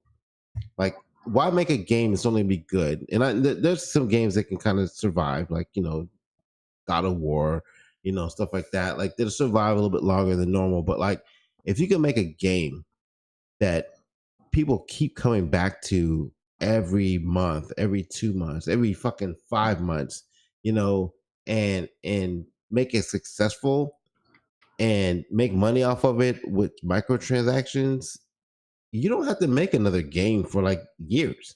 Right. You just have to keep updating that same game. And I'm surprised. Honestly, I'm surprised EA has not done this with Madden. I'm surprised. Like, I know they got their little Madden cards and stuff like that, but I'm surprised they don't still come out with a game like every 3 years and just fucking rape you for purchases every year. Because of the surge in sales. Every time drop a new one. It is a huge emphasis for changes with what happens within the league itself, on top of the roster change. And it's not as easy as just saying, oh yeah, we're going to change the roster, because when you still have old roster of where you're playing with people online and you don't feel those enhancements, it's a setback. People and gamers with the sports games, they would demand more because they want different that change. Yeah, they want that. But you would change. think that'd be a patch, though, right? Like, let's patch this in, even though it's like a fucking 8 gig patch, you know. But like, sports games just can't get away with that. That's why. But you know what? The thing is, they make. We talked about this earlier. You make so much money selling that game for 60 than you do for selling that patch for 10, because the Madden heads are gonna keep going back to that game every year. That's why now. That's why they haven't done it. But they're making more money now off of other modes, cards, like with the ultimate, with ultimate, and like I seen with MLB. Like, I'm looking like, oh, they got like an ultimate mode. They've been doing it for the last couple of years, but when I've seen that with 2019, because I downloaded it off the PlayStation 4, I'm like, oh, they're doing the same thing, like soccer doing it and shit like that. I don't have no problem with that with annual games. Since, like, you know, I was a fool with 2018 Madden. I played it to the Ultimate Team, and I bought the Ultimate game, and I got all these cards and everything, and I started playing online. I got to the Super Bowl, and I lost to this guy, and then I was like, oh man, let me go back and let me just do this. I spent maybe about $125 extra on wanting to make my Ultimate Team better, and then I come to realize this is only for a fucking year. Like, if you can like blend this over to the next year, that's great. But there's other gamers out there that's like, look, the year is fine and it's fine. I just want to win, or not so much win, but I just want to have some of the best players so I can compete and I can beat some of the best players that's out there in the Madden League. And that's and that's why with microtransactions, when people go off on this tangent, I'm not mad at it, because I think, I mean, I'm not mad at the companies for doing it, because it's like, you're an adult. You have the option to not want to spend that extra money. And so this year for Madden 2020, I just played Tax and 100 and whoever else that I'll play online, and then I'll just enjoy the game that way. I'm not going to spend any fucking extra money. If anybody else that jumps in and want to spend extra money to want to get an extra player for the Ultimate Team, that's on them. They're an adult. Why would you want to regulate adults spending their hard-earned money on something that they want? Like, that's to me, that, why bitch about it? Just because you want to be cheap doesn't mean that everybody else wants to be cheap. As long as it doesn't affect the overall game experience when you're playing somebody, which it doesn't when you're playing team for team. When you're playing another team, you know what I'm saying, that tournament style shit, then it might. But when it comes to just I playing with my LA Rams and you playing with whoever that you want to play, it doesn't affect anything because we're playing with the actual roster. That's, I don't know. That's just how I look at it. Yeah, but you know what? That whole the Madden teams and the NBA 2K team, that shit came from from Sega. Sega made that shit because they used to make. They used to make damn, what was the name of that soccer game? I remember it was in Japan. It was a soccer game that they had, and you would go to the arcade and buy. Basically, you would buy like Madden team cards, but they were physical, and you would drop them in a slot for your soccer players. And I had a dude I was out there with. This motherfucker used to cut class.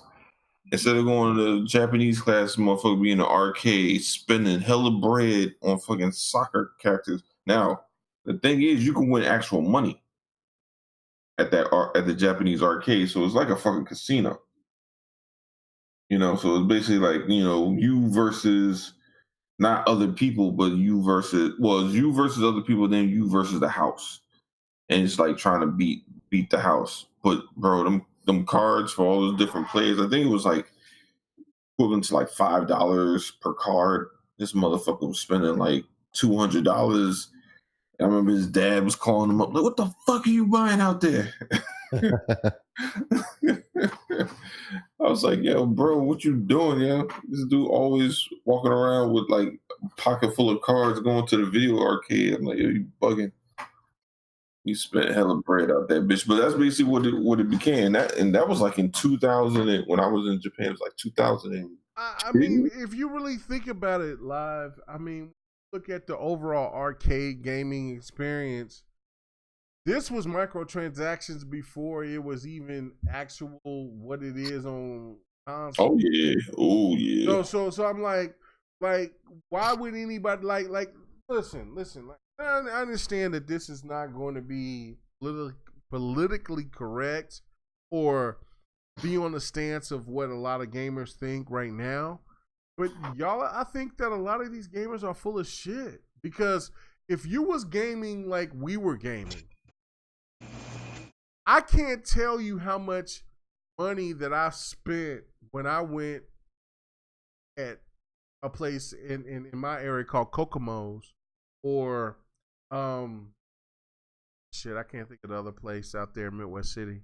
But I'm playing Street Fighter or Killer Instinct, or even when Tekken was first introduced at that place, how many quarters that I put into those games stain on my character. Like they like it wasn't the companies that was making the money, it was the arcades. It was the arcades themselves that was making a killing, because when I would win a match, I would still have to pay to keep on going with the match. Yeah. So they would make tournaments to where, okay, you can pay $20, and if you can win so many matches, then before you would win or lose, then you could go ahead and that's what it is. So I would give them $20, and maybe I would play Tekken, and I would win that tournament, and then I would win a prize, which was some dumb shit, maybe a balloon or a label that said you're the winner of Tekken 2, you know what I'm saying, or some bullshit like that, you know what I'm saying. But they made so much more profit because you spent so much more money into that. Yeah. Now it's because these gamers, they're not at the arcades, they're at home. They expect these people not to generate the same type of money that like they were when it was quarter co-op. You know what I'm saying? That was spending quarters or whatever. Because games at one point in time was like almost $1 to play. Like I remember playing Virtual Fighter 4, and it was like 75 cents, 75 you know what I'm saying, 3 tokens, which was like 75 cents just to play that fucking game. And then you put a token or two just to jump in to be the next player. So how is it now that everybody's all against microtransactions when this was there from the very fucking beginning? Yeah, but see, the difference is now what they're doing is like, or at least getting smarter with it, is if you go to like certain David Busters, I believe the David Busters, they have like the horse racing. they haven't caught up yet with Japan with the whole like David Buster's does the whole thing. Like, you pay your money, you get these tokens, you can go get like a stuffed animal or whatever the fuck, right? If they were smart, or I should say, if they're allowed. Now, maybe they will want to stay with the tokens and just have it play out that way.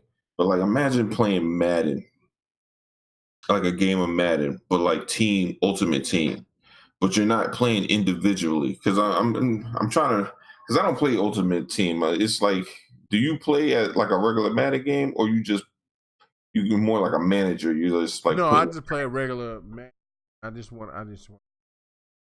Just heads up, you actually control it. All right. So the way it's actually done in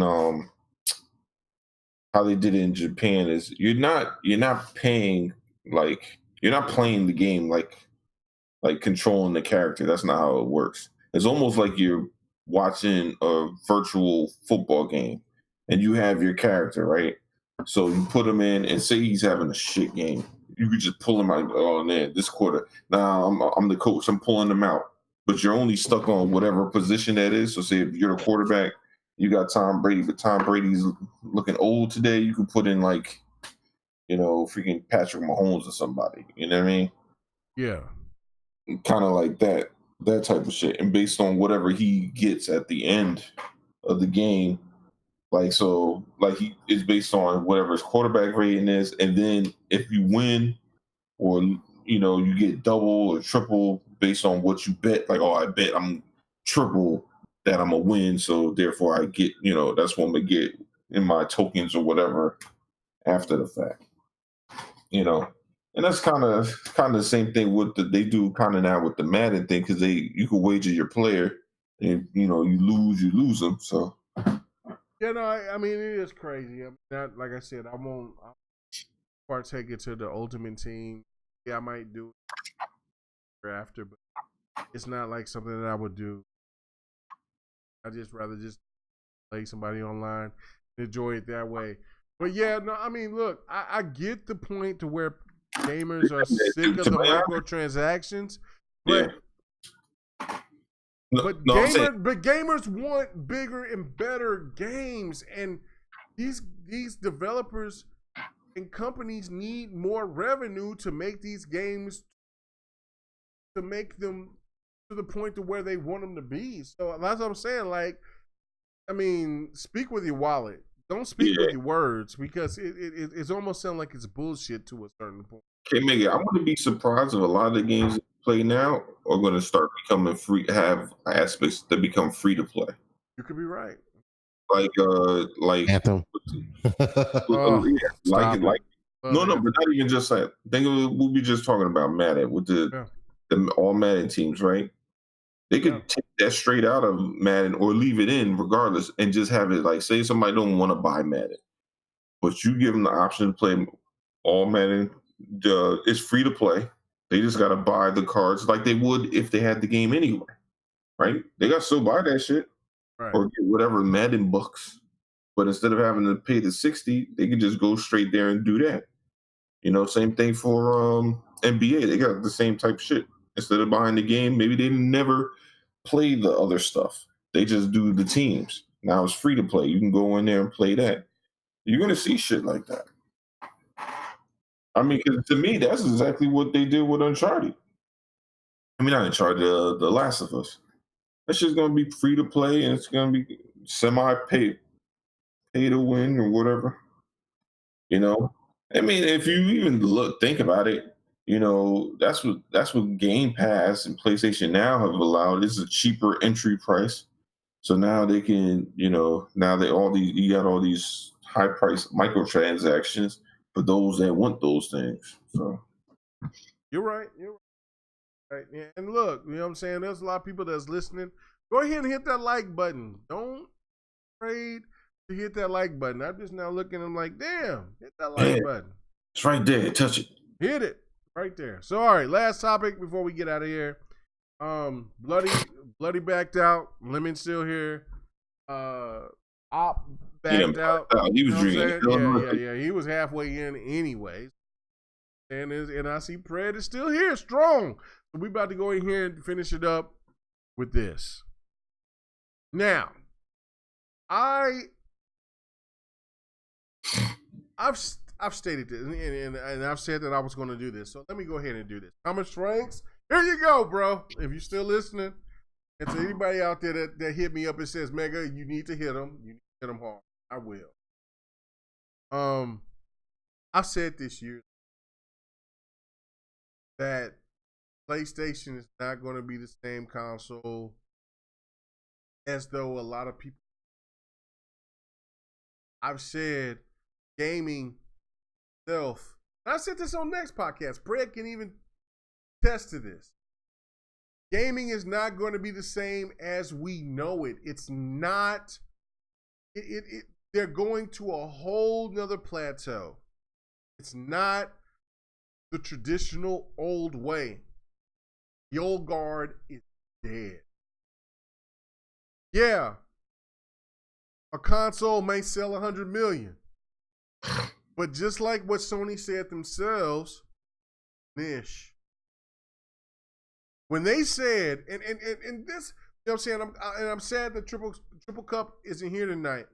Triple Cup has said this so many times throughout GRG, throughout the last 2 years. It's crazy. He said this. He kept saying this. So Triple Cup, Chuck, quote, not verbatim, but you know, for the most part, he said when the console hits 80 million, everything begins to change and they start losing more than they gain.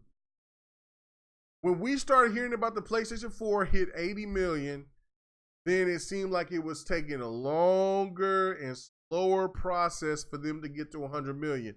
They did 80 million. If you go back and you check out for what they were saying, consoles there, and then compared to when they finally got to the 100 million, it was a couple of years later. Like, the PlayStation got to a certain point and then it plateaued. The CEO, not the CEO, but Sony's head realized this and they said that it was niche. Xbox already knew about how the console sales were, and even though the Xbox One didn't fulfill everything that it was supposed to be, because you know what I'm saying, because when you look at it from game-wise compared to their predecessors, they have fallen short. They didn't have any RPGs. They didn't have abundance of fighters. There was a lot of missing components with the Xbox One this generation. But the fact of it is that they still gain a profit, but they didn't hit that 100 million mark. And I don't think the 360, maybe the 360 hit the 100 million mark, but no, it didn't. It hit 87 million. 87 million. But the 100 million mark is a feat in itself. That's not a general console situation. All right. They usually hit about 80 million. All right. So 70 million. The point of the matter is that all of these consoles, even Nintendo now, are seeing that where their toast are buttered is with mobile, PC, and all these other services gaming. Sony themselves has made the move and the push to want to be competitive in this market. I said this back on the multiplayer. Anybody that's paid attention to K-Mega, you know that I've said this. Anybody that's paid attention to the next podcast, you know I said this. You know I said this. You know that I have came out and I was strongly not opposed to this old school era, but I wasn't opposed to it, but I was saying, look, that's the Barney Rubble. That is the old school way of thinking of how gaming is supposed to be, when the new generation how things are going to be slated is going to change gaming to a whole nother plateau, and people better get ready for it, because if you're not, you're going to be disappointed. They said no, PlayStation was going to be all about keeping it about their exclusives. PlayStation was all about doing it this way, and they weren't going to change their narrative. Now we see all of these people from PlayStation that had that thought process are gone. Yeah. Sony, they had to pick that bell to curve, man. That's right. what it is. Sony has picked up that mantle and said, look, we are going to go the route of what everybody else in PC gaming, console gaming, and mobile gaming is going. That is the actual fact. So if you could please give K Mega his props for all those years when I said that before this shit even happened, I will definitely take it and thank you and say I love you. I appreciate it. For all my haters, I know you ain't going to say shit, but you're going to have to eat this crow. Sony has changed every aspect of what you guys have stated that they would not change. You said they were smart for not going to allow cross-play on all of their games. What did we hear once Shawn Layden left? What do we hear? They're gonna start implementing the cross-play. On everything.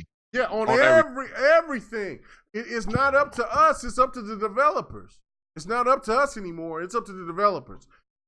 What about with cross-play and all this other shit? Oh, it's up to the developers, it's not up to us.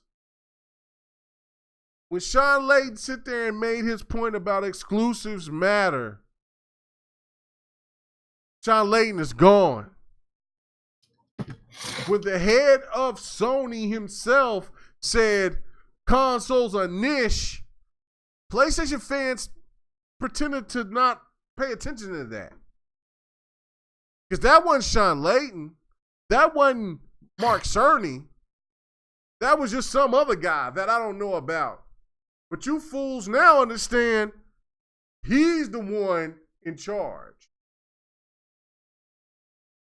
When everybody jumped on Phil Spencer for taking over and making the adjustments, making the switch in order to be prepared for the future of where gaming is going, everybody dogged Phil out. They said Phil should be fired. He should be gone. How do y'all feel now when the people that y'all supported that had that same premise with PlayStation and Nintendo are gone? Think about that for a second. Let K-Mega have his moment now. Because I was right. I wasn't wrong. I wasn't. Yeah, he might be right. No, motherfucker, I was right. I told you guys from the beginning. Look, when I say something, it's not so much for what happens right for the now. And you can check my videos for when I said that. It's for what happens in the future. Not saying I'm a fortune teller or that I'm a strategist. No, say it right, K-Mega. You got a crystal ball. Fuck it, nigga, I'm right. Fuck it, bitches. I'm right. I'm right. You're wrong. I told you. You're wrong. You're wrong. I was right. Give me my props. Say, K-Mega, you're right. I had no idea.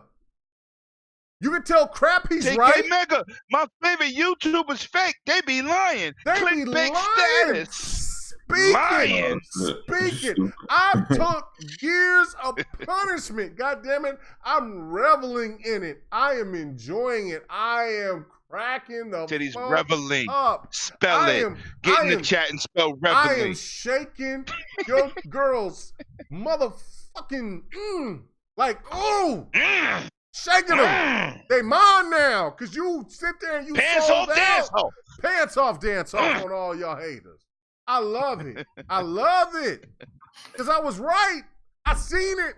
I told them. I told Porter Rocks. I told the Craps. I told the Z's. I told all of them. I told the Mooches. I told them all. I told every last one of them. I told every last one of them motherfuckers that this is the future of gaming and you're going to have to deal with it or you're going to be left behind. If you say, I told my boy Xbot knew I was right. Don sit there and kill me on the side and said, Mega, you know what this means. He says, you're going to take a lot of scrutiny. I said, I don't give a fuck about scrutiny because I know I'm right. I've been a gamer for fucking almost 40 years. I've seen these trends. 40! Trends. He was playing Pongs when you still was trying to exit your father nuts. Yes, Facts. I probably was hollering to mama at the time. Oh, damn. Yeah, fuck it. Let's go. But now what I hear, what comes to what I hear in my DMs? Nothing. Crickets. You know what I'm saying? Crickets. If Dealer or any of these other motherfuckers come out here and they say something, they're like, yo, you was right. Oh my God, you was right. Where you at, Sir X Man? Where you at? Where you people at? Where you at? K Mega was right. Where's my K Mega shirt saying that I was fucking right? I need it. Yeah, you hit up Graphic God for that shit. No, fuck a Graphic God. I love Graphic God, but fuck that shit. Where's my shit saying I was right? Because I said it years ago. When I even said Hellblade, and I said that other games was coming over to the Xbox, I got called a fool. I got called Xbox, just all types of names. Disrespectful, nasty names. I said, look, these games aren't exclusive to PlayStation. Listen, hear me out, guys. You know what I'm saying? I know this might sound wrong at the time, and then what happened? What happened? Nothing. All those haters that came out there that was saying that I was wrong. Oh, K Mega, yeah. No, y'all talking about some other shit. I'm exposing y'all frauds tonight. I've been exposing you frauds for a long time. So when are y'all gonna come clean and say K Mega was right? PlayStation was going to bend the knee. They were going to. This services is the future. We told you on GRG over a year ago when Amy Hennig and Mark Cerny themselves made a point and they said, Can I say something? Please let me say something. No. Please. No, hold on. Let me finish, and I'll let you. Story-driven games has to make a change because everybody wants these games to be bigger and better, but these people aren't playing them, and they're not finishing these games. I see fools out here talking about Horizon Zero Dawn is better than... Yeah. Horizon Zero Dawn is better than Assassin's Creed Odyssey. Bitch, you ain't played Assassin's Creed Odyssey and Origins and beat them. No, I should take that back. You may have played them, but you didn't beat them. I beat them. They're not better. Horizon Zero Dawn is a fantastic, graphically better looking game. But story-wise, content-wise, not even fucking close. How can anybody look, like I got a fraud ass motherfucker come at me and say, you got the bad ending to Witcher 3. I remember that. But your fraud ass haven't even beat half of the games on the PlayStation that you've ever talked about. And then you gonna sit there and you gonna come at me because I beat The Witcher? I beat The Witcher. There was actual articles that saying, hey, We know that you ain't beat The Witcher, and it's okay. Because that game is so big. True goddamn gamers game. We don't just talk. And when I see all of these other things and everything else that's upon us about sales numbers and all this hyperbole, let's get this one thing in perspective. PlayStation is making changes, and they are the console leader. PlayStation is making moves, and they are the console leader. PlayStation is doing shit that Xbox is doing, and they are the console leader. What is that fucking telling you about the future of gaming within our future? Xbox already knew what was coming and what was happening. PlayStation just benefited off of the fool's gold because people thought that they were still going to get the old traditional way of gaming. You can listen to these false prophets all you want to, support them, and do that. That's fine. You're grown men and women. But when it comes down to the actual facts about what's really going on, better start listening to people that knows what's really going on in the gaming. That understands this shit, that games on this shit, that sees this shit. Not sit there when you see motherfuckers on Hulu or on fucking Netflix. Go ahead, Lemon, because I might get a little ignorant and say some shit that I shouldn't say. Fuck that. K-Mega was right. God damn it. K-Mega. Yes. Give it to me. I want my props. I want my goddamn props. No, he's still in there, but he muted himself. Okay. Maybe not on purpose, but yeah. You're muted, K-Mega. All right. I'm good. Go ahead. I'm good. Go ahead. Go ahead. Let me say this for the record, Christopher Hart. You said, and I quote, I don't need PS5 on PlayStation 4. You know why you don't need Gears 5 on PlayStation 4? Because it can't do it. It's native 4K, 60 frames. PlayStation 4 Pro can't do that. So you're right. You won't get it.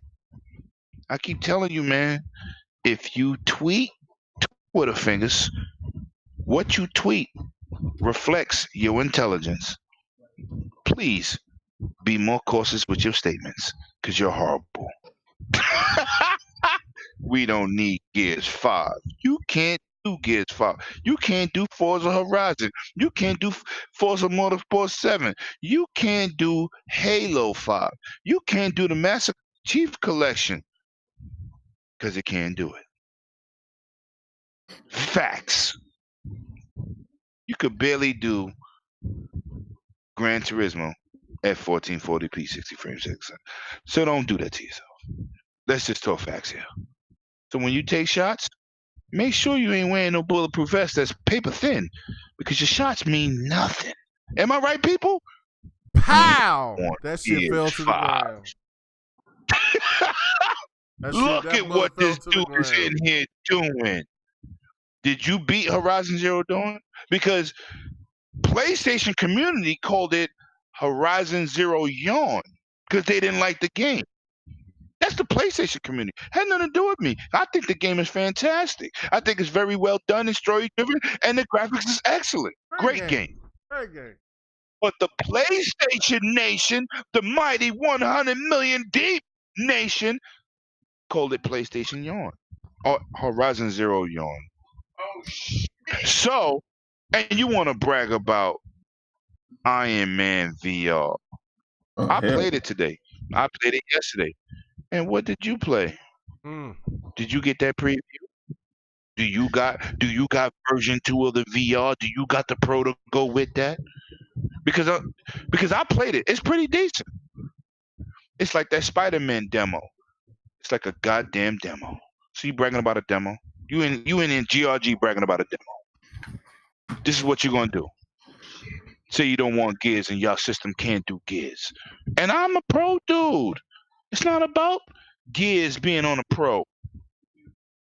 What about games like that was successful that they fired to do? What's that racing game?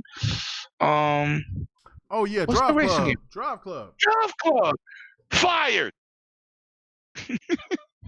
1886. Fired. What's the other game with the giant people? What's that game called? Shadow of Colossus. No. Shadow of Colossus. Flop. But I don't hear you talking about that. You keep talking about God of War, Spider-Man. What else? Just only the What big about hits. the first 3 years of not having no exclusives? What about that? When y'all had to depend on Battlefield, Call of Duty. Come on, man. If you come in here, know your facts. First 3 years of Xbox, first 3 years of PlayStation 4, you had no exclusives. What's the other game called? The futuristic shooter that they claimed was 1080p and got busted for 900p. Oh yeah, what was that game called? Killfall. Whatever. What was that shit called? Killzone. Killzone. Yeah. Oh, y'all forgot that existed, huh? So if you come in here, want to throw shots, we can throw. Yo, you know what? I need your gamer tag on PlayStation. I'm checking your receipt, sucker. Okay, hold on. Let's check that out. Hold on. Talk about God of War won Game of the Year. You know why they gave it Game of the Year? Look, God of War was a fantastic game, right? You know what I'm saying? I'm a God of War fan. Even through my speculation of the game, because of from the previous God of War games. Even though, Chris, I don't even know if you even played the old previous God of War games. I don't know, right? But this is the thing right here, though. God of War 1 through the VGAs. How many other games like Red Dead Redemption won other award? You know what I'm saying? Won Game of the Year awards through Red Dead Redemption. Listen, I played both games. I beat both games. I played both games on harder levels. I'm going to tell you this, and I don't give a fuck what PlayStation fan likes it or not. Red Dead Redemption was a better game throughout. Red Dead Redemption was a more complete game. It had more story. It was a more redefined game. It had a lot more to offer in the sense of content than what God of War could even possibly do. And I'm not mad that God of War won. I will never be mad at that because it was a great quality game. I'm actually glad that I had the opportunity to play it because I wasn't going to play it. I got sick of PlayStation fans wanting to got pissed off at me because I said that I wasn't interested in the game because it wasn't from the old traditional way. And then they come jumping on me like I shouldn't have an opinion. Bitch, I'm not you. I'm not cattle. I don't have to follow the leader. I just do what I want to do. I play the games that I want to play. And it almost got me to the point to where I'm like, I'm never going to play this game. I was going to buy it on the cheap end, and then so happened that, you know what I'm saying, Syndicate, and he was like, hey man, Zen Vendetta sit there and he hooked me up and said, man, you need to play this game. And just make a review, please, after you was done. And then look, I gave it praise. And I had no problem with it winning Game of the Year. But Red Dead Redemption, if Red Dead Redemption won, I wouldn't have been mad at that at all because I felt that Red Dead Redemption was a better complete game. Not to take away from what God of War offered, because God of War and Red Dead were the best two games of generation, with third place being Detroit, in my opinion. No doubt about it. Gears is there now. No, Gears single player. Gears can't be. But I ain't going to say this. Predator said he got to tap out because he got to be up in 5 hours. Right, and this show is at it is at 12:44. It's crazy. Thanks, We've Fred. been over 3 hours. Like holy shit. Is it over 3 hours? Goddamn. Yeah, man. Yeah. All right. Yeah. We're over 3 hours. 3 hours and 44 minutes, and we still got 52 people watching, and we got 49 likes. I need 52 likes. We need 52. We need 2 more. We need 3 more likes. We need 3 more likes, baby. Let's go. Yo, let's go. Thank you Let's for go. the support. Definitely. But straight up, Everybody had been here. This is the thing right here. I'll say this. Hang on. Go ahead. Hang on. Let me say this right. You were talking about. You're right, because I know you mentioned. Detroit Become Human. One of the best goddamn stories that I've played, because I'm a massive Quantic Dream fan. I was like, and if you don't know the origin of Quantic Dream, I was like, they were PC dudes, and they were back during the PS2 and OG Xbox era.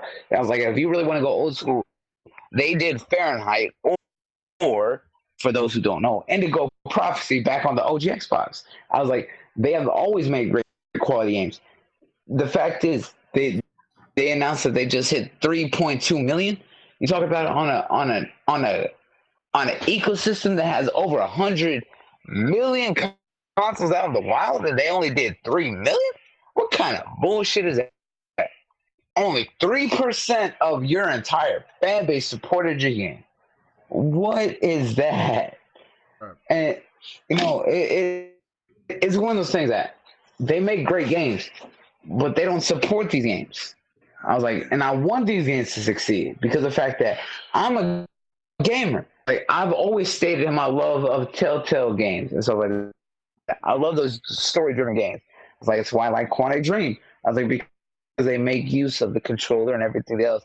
I was like, for those who don't know, I was like, they really are heavily involved in how they use the controller from it. And just like tilt and stuff like that to full-on, 4D use of the controller. And it's sad. I was like, these console people who use this nonsense is ridiculous because of the fact that we see these games. Like, let me talk about earlier. People who disrespect Halo, even if you didn't like Halo 5 still did numbers that no other game can compare to. No. Because of the fact that it is Halo. I was like, Halo 5 may not have been the story people wanted, right? Let's get that right. It may not have been the story that people wanted, but it was still a good story. It's just not what anyone wanted to see. However, it was still good, still well done, has still one of the best multiplayers around.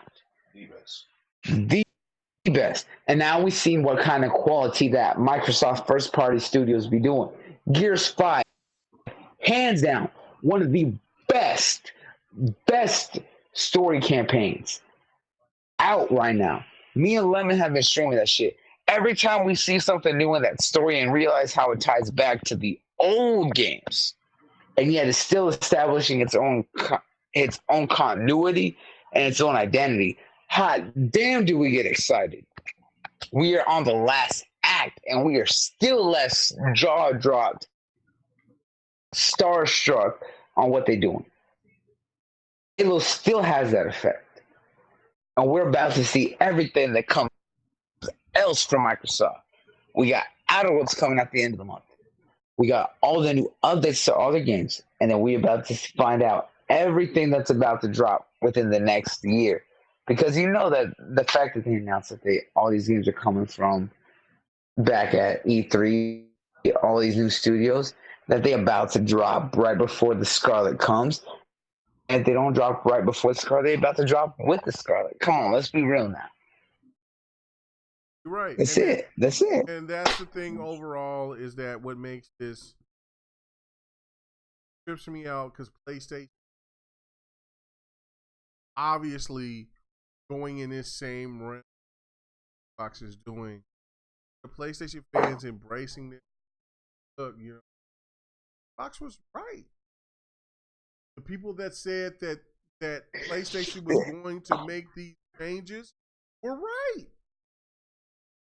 They still want to go balls And to the wall. that's the sad fact of it. It is not going to go date and date. It may not, because Sony as a company needs more money than what Microsoft. Microsoft make money hand over fist, so it doesn't really matter about them as long as people participate in Game Pass. They still generate the money. PlayStation probably want every bit of those dollars from a $60 purchase. So of course they'll probably bring those games out day and date, and PlayStation fans will go ahead and buy them. But they're still going to put those games out on stream. This little beta wasn't like it tripped me out. It's only for 3 months, idiot. It's beyond 3 months. It's just they're telling you, get ready for what's really coming, because we want our games to be on PC. We want people to buy our games. We want more access. Shawn Layden didn't just leave because of this. This was a reason. Shawn Layden was one of the last rigments of. Did I say that right? I think I said that. He's one of the last people that wanted PlayStation to still keep their traditional way. And management. The last remnants, the old guard and shit like right, that. Right, that's what I'm saying. Yeah, the old guard. That's why Reggie been there. Mm-hmm. I can understand Reggie, even because Reggie could be tired. But I think everybody knows what is at stake here, and those people that were at that particular point within their careers, they're no longer useful because they know they need another angle for their console seed. Xbox, that's why I say Phil Spencer gets to have all the credit in the world, because all the scrutiny and all the fucking, all the people that says that he's a snake oil salesman, this and he that, he's the forefront setting up the table what gaming is console. And everybody else wanted to try to hold on, but then they realized that they don't make the profits. They just don't make the profits. They just don't. You're right. But yo, we going 3.5 hours. Let's fucking wrap up. All right, cool. Let's go ahead and get out of here. All right, cool. I just wanted to say that I was right. The others was wrong. I'm happy about that. Everyone here in GRG right, because the fact that we the only ones who read about this shit who actually does the goddamn research. Yes, do your research. You understand? All right, cool. Let's get out of here. Yeah, damn. Fuck my time. Yeah. I love it. Anyway, you know what? Shit, man. But this GRG is gonna. I'm doing my shout out. GRG. But see, this is the thing though. This GRG is gonna do gangbusters because people love us talking. They love it. They want to hear the facts. They don't want to hear that bullshit, the hyperbole about Xbox is done. They are all that. PlayStation is gonna dominate forever. I was like, y'all say I never shut the fuck up, but half the fuck who never shuts the fuck up. Let's be real. Fuck that. This is Mega show. Thank you. All right. Well, okay, let's get out of here. Go ahead. Do your sign outs. Hey, you got your baby. Hey, what's your fucking fail of the week? What's your fail of the week? Not the baby oil. You and Flip got your baby oil. You know what my fail of the week is? The fact that I ain't got no baby oil right now because I ain't got nothing to rub myself down. You know, shut the hell up. You know who it is? You know who it is right now. It's the anime king, the Gothic Gaming. Your boy, your blood. It's a young bloody nut. So the baby bot 224, whatever you want to call me as Twitter fingers. I was like, you can find me on Twitter, you can find me on Mixer, you can find me on Instagram, you can find me on Facebook, everywhere. Bloody Nuts, BLOODIE_KNUX.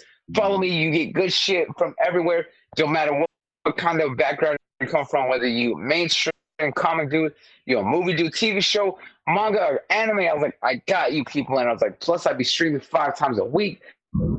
So make sure you follow me over on Mixer because of the fact that I always got entertainment for y'all. You already know what it is. So check your boy out. I'm out. All right. Well, I'm gonna sign out. 108 Dragons on everything. My fail of the week is I had to hear fucking Bloody in my headset and live at the same goddamn time. This is ridiculous. I had to hear it twice, K-Maker. Oh, it's all right. Whatever. I enjoy everybody that stuck God with us. damn it, I was right. Yeah, you was right. You was right. I You was right. right. Goddamn. I want my I props. also, Man,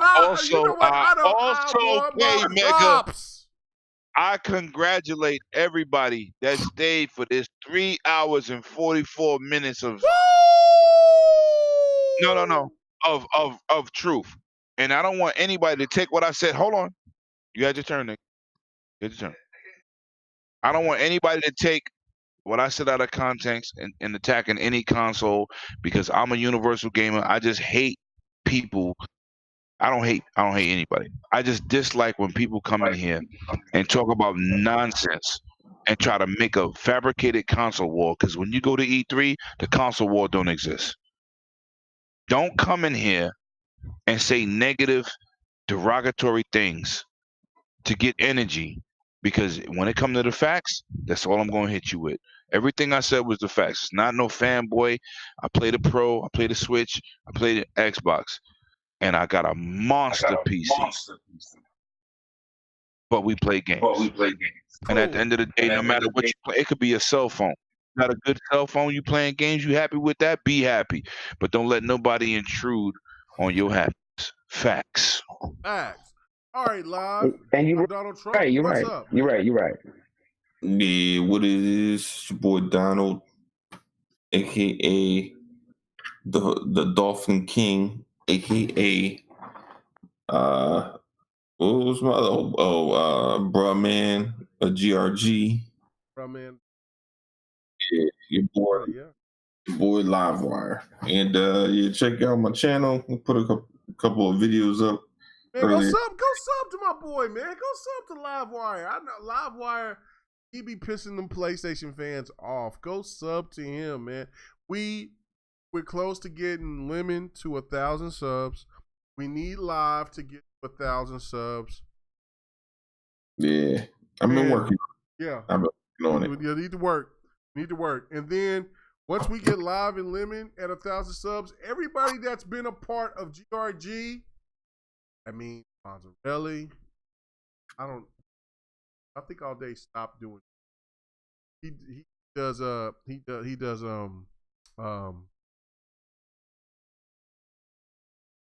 whores himself out to other podcasts. But other than that, Fonzarelli does his things. You know what I'm saying? The ladies, they do their thing. I know that Lady Infinite 1,000. You know what I'm saying? Lemon is close. Buddy hit his 1,000. He already, you know what I'm saying? Triple Cup Chuck hit his 1,000. So go ahead and support Livewire. Go ahead and support Prometheus. Well, go ahead and support 108 Dragons. Get them to 1,000, man. That's the one thing that's the one thing right there that shows the positivity support it. GRG, all these guys, they get that love. Go ahead and support that man. Go ahead and jump on there, sub that motherfucker, man. Do it. Let's do it. Word. Do it. Sub him. Yeah, I put out some more videos. Yeah. Oh, they do that. Real. And if I had time, I would do more of them animations and shit. You know what?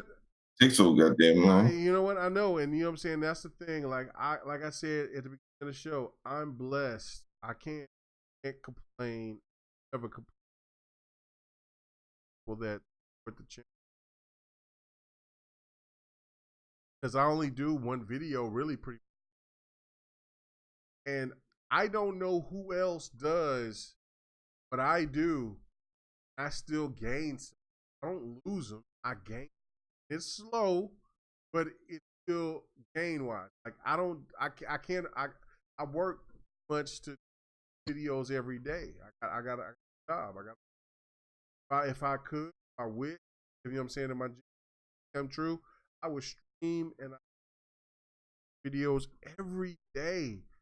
Talk about stuff and bring in all different types of people that I could. My channel. The fact of it is that look, man, I got abilities. I do support the fact that you guys support. Without these guys, I couldn't have GRG. Without you guys, we couldn't do anything. Anyway, man, we about to get out of here. I guarantee this is what's crazy to me, because when we do a short show, we get views, but when we do these long shows, we get crazy views. So it just shows that people just love listening to what we say and what we thank you. God bless. And as always, not gaming tonight, you need to be only doing two things.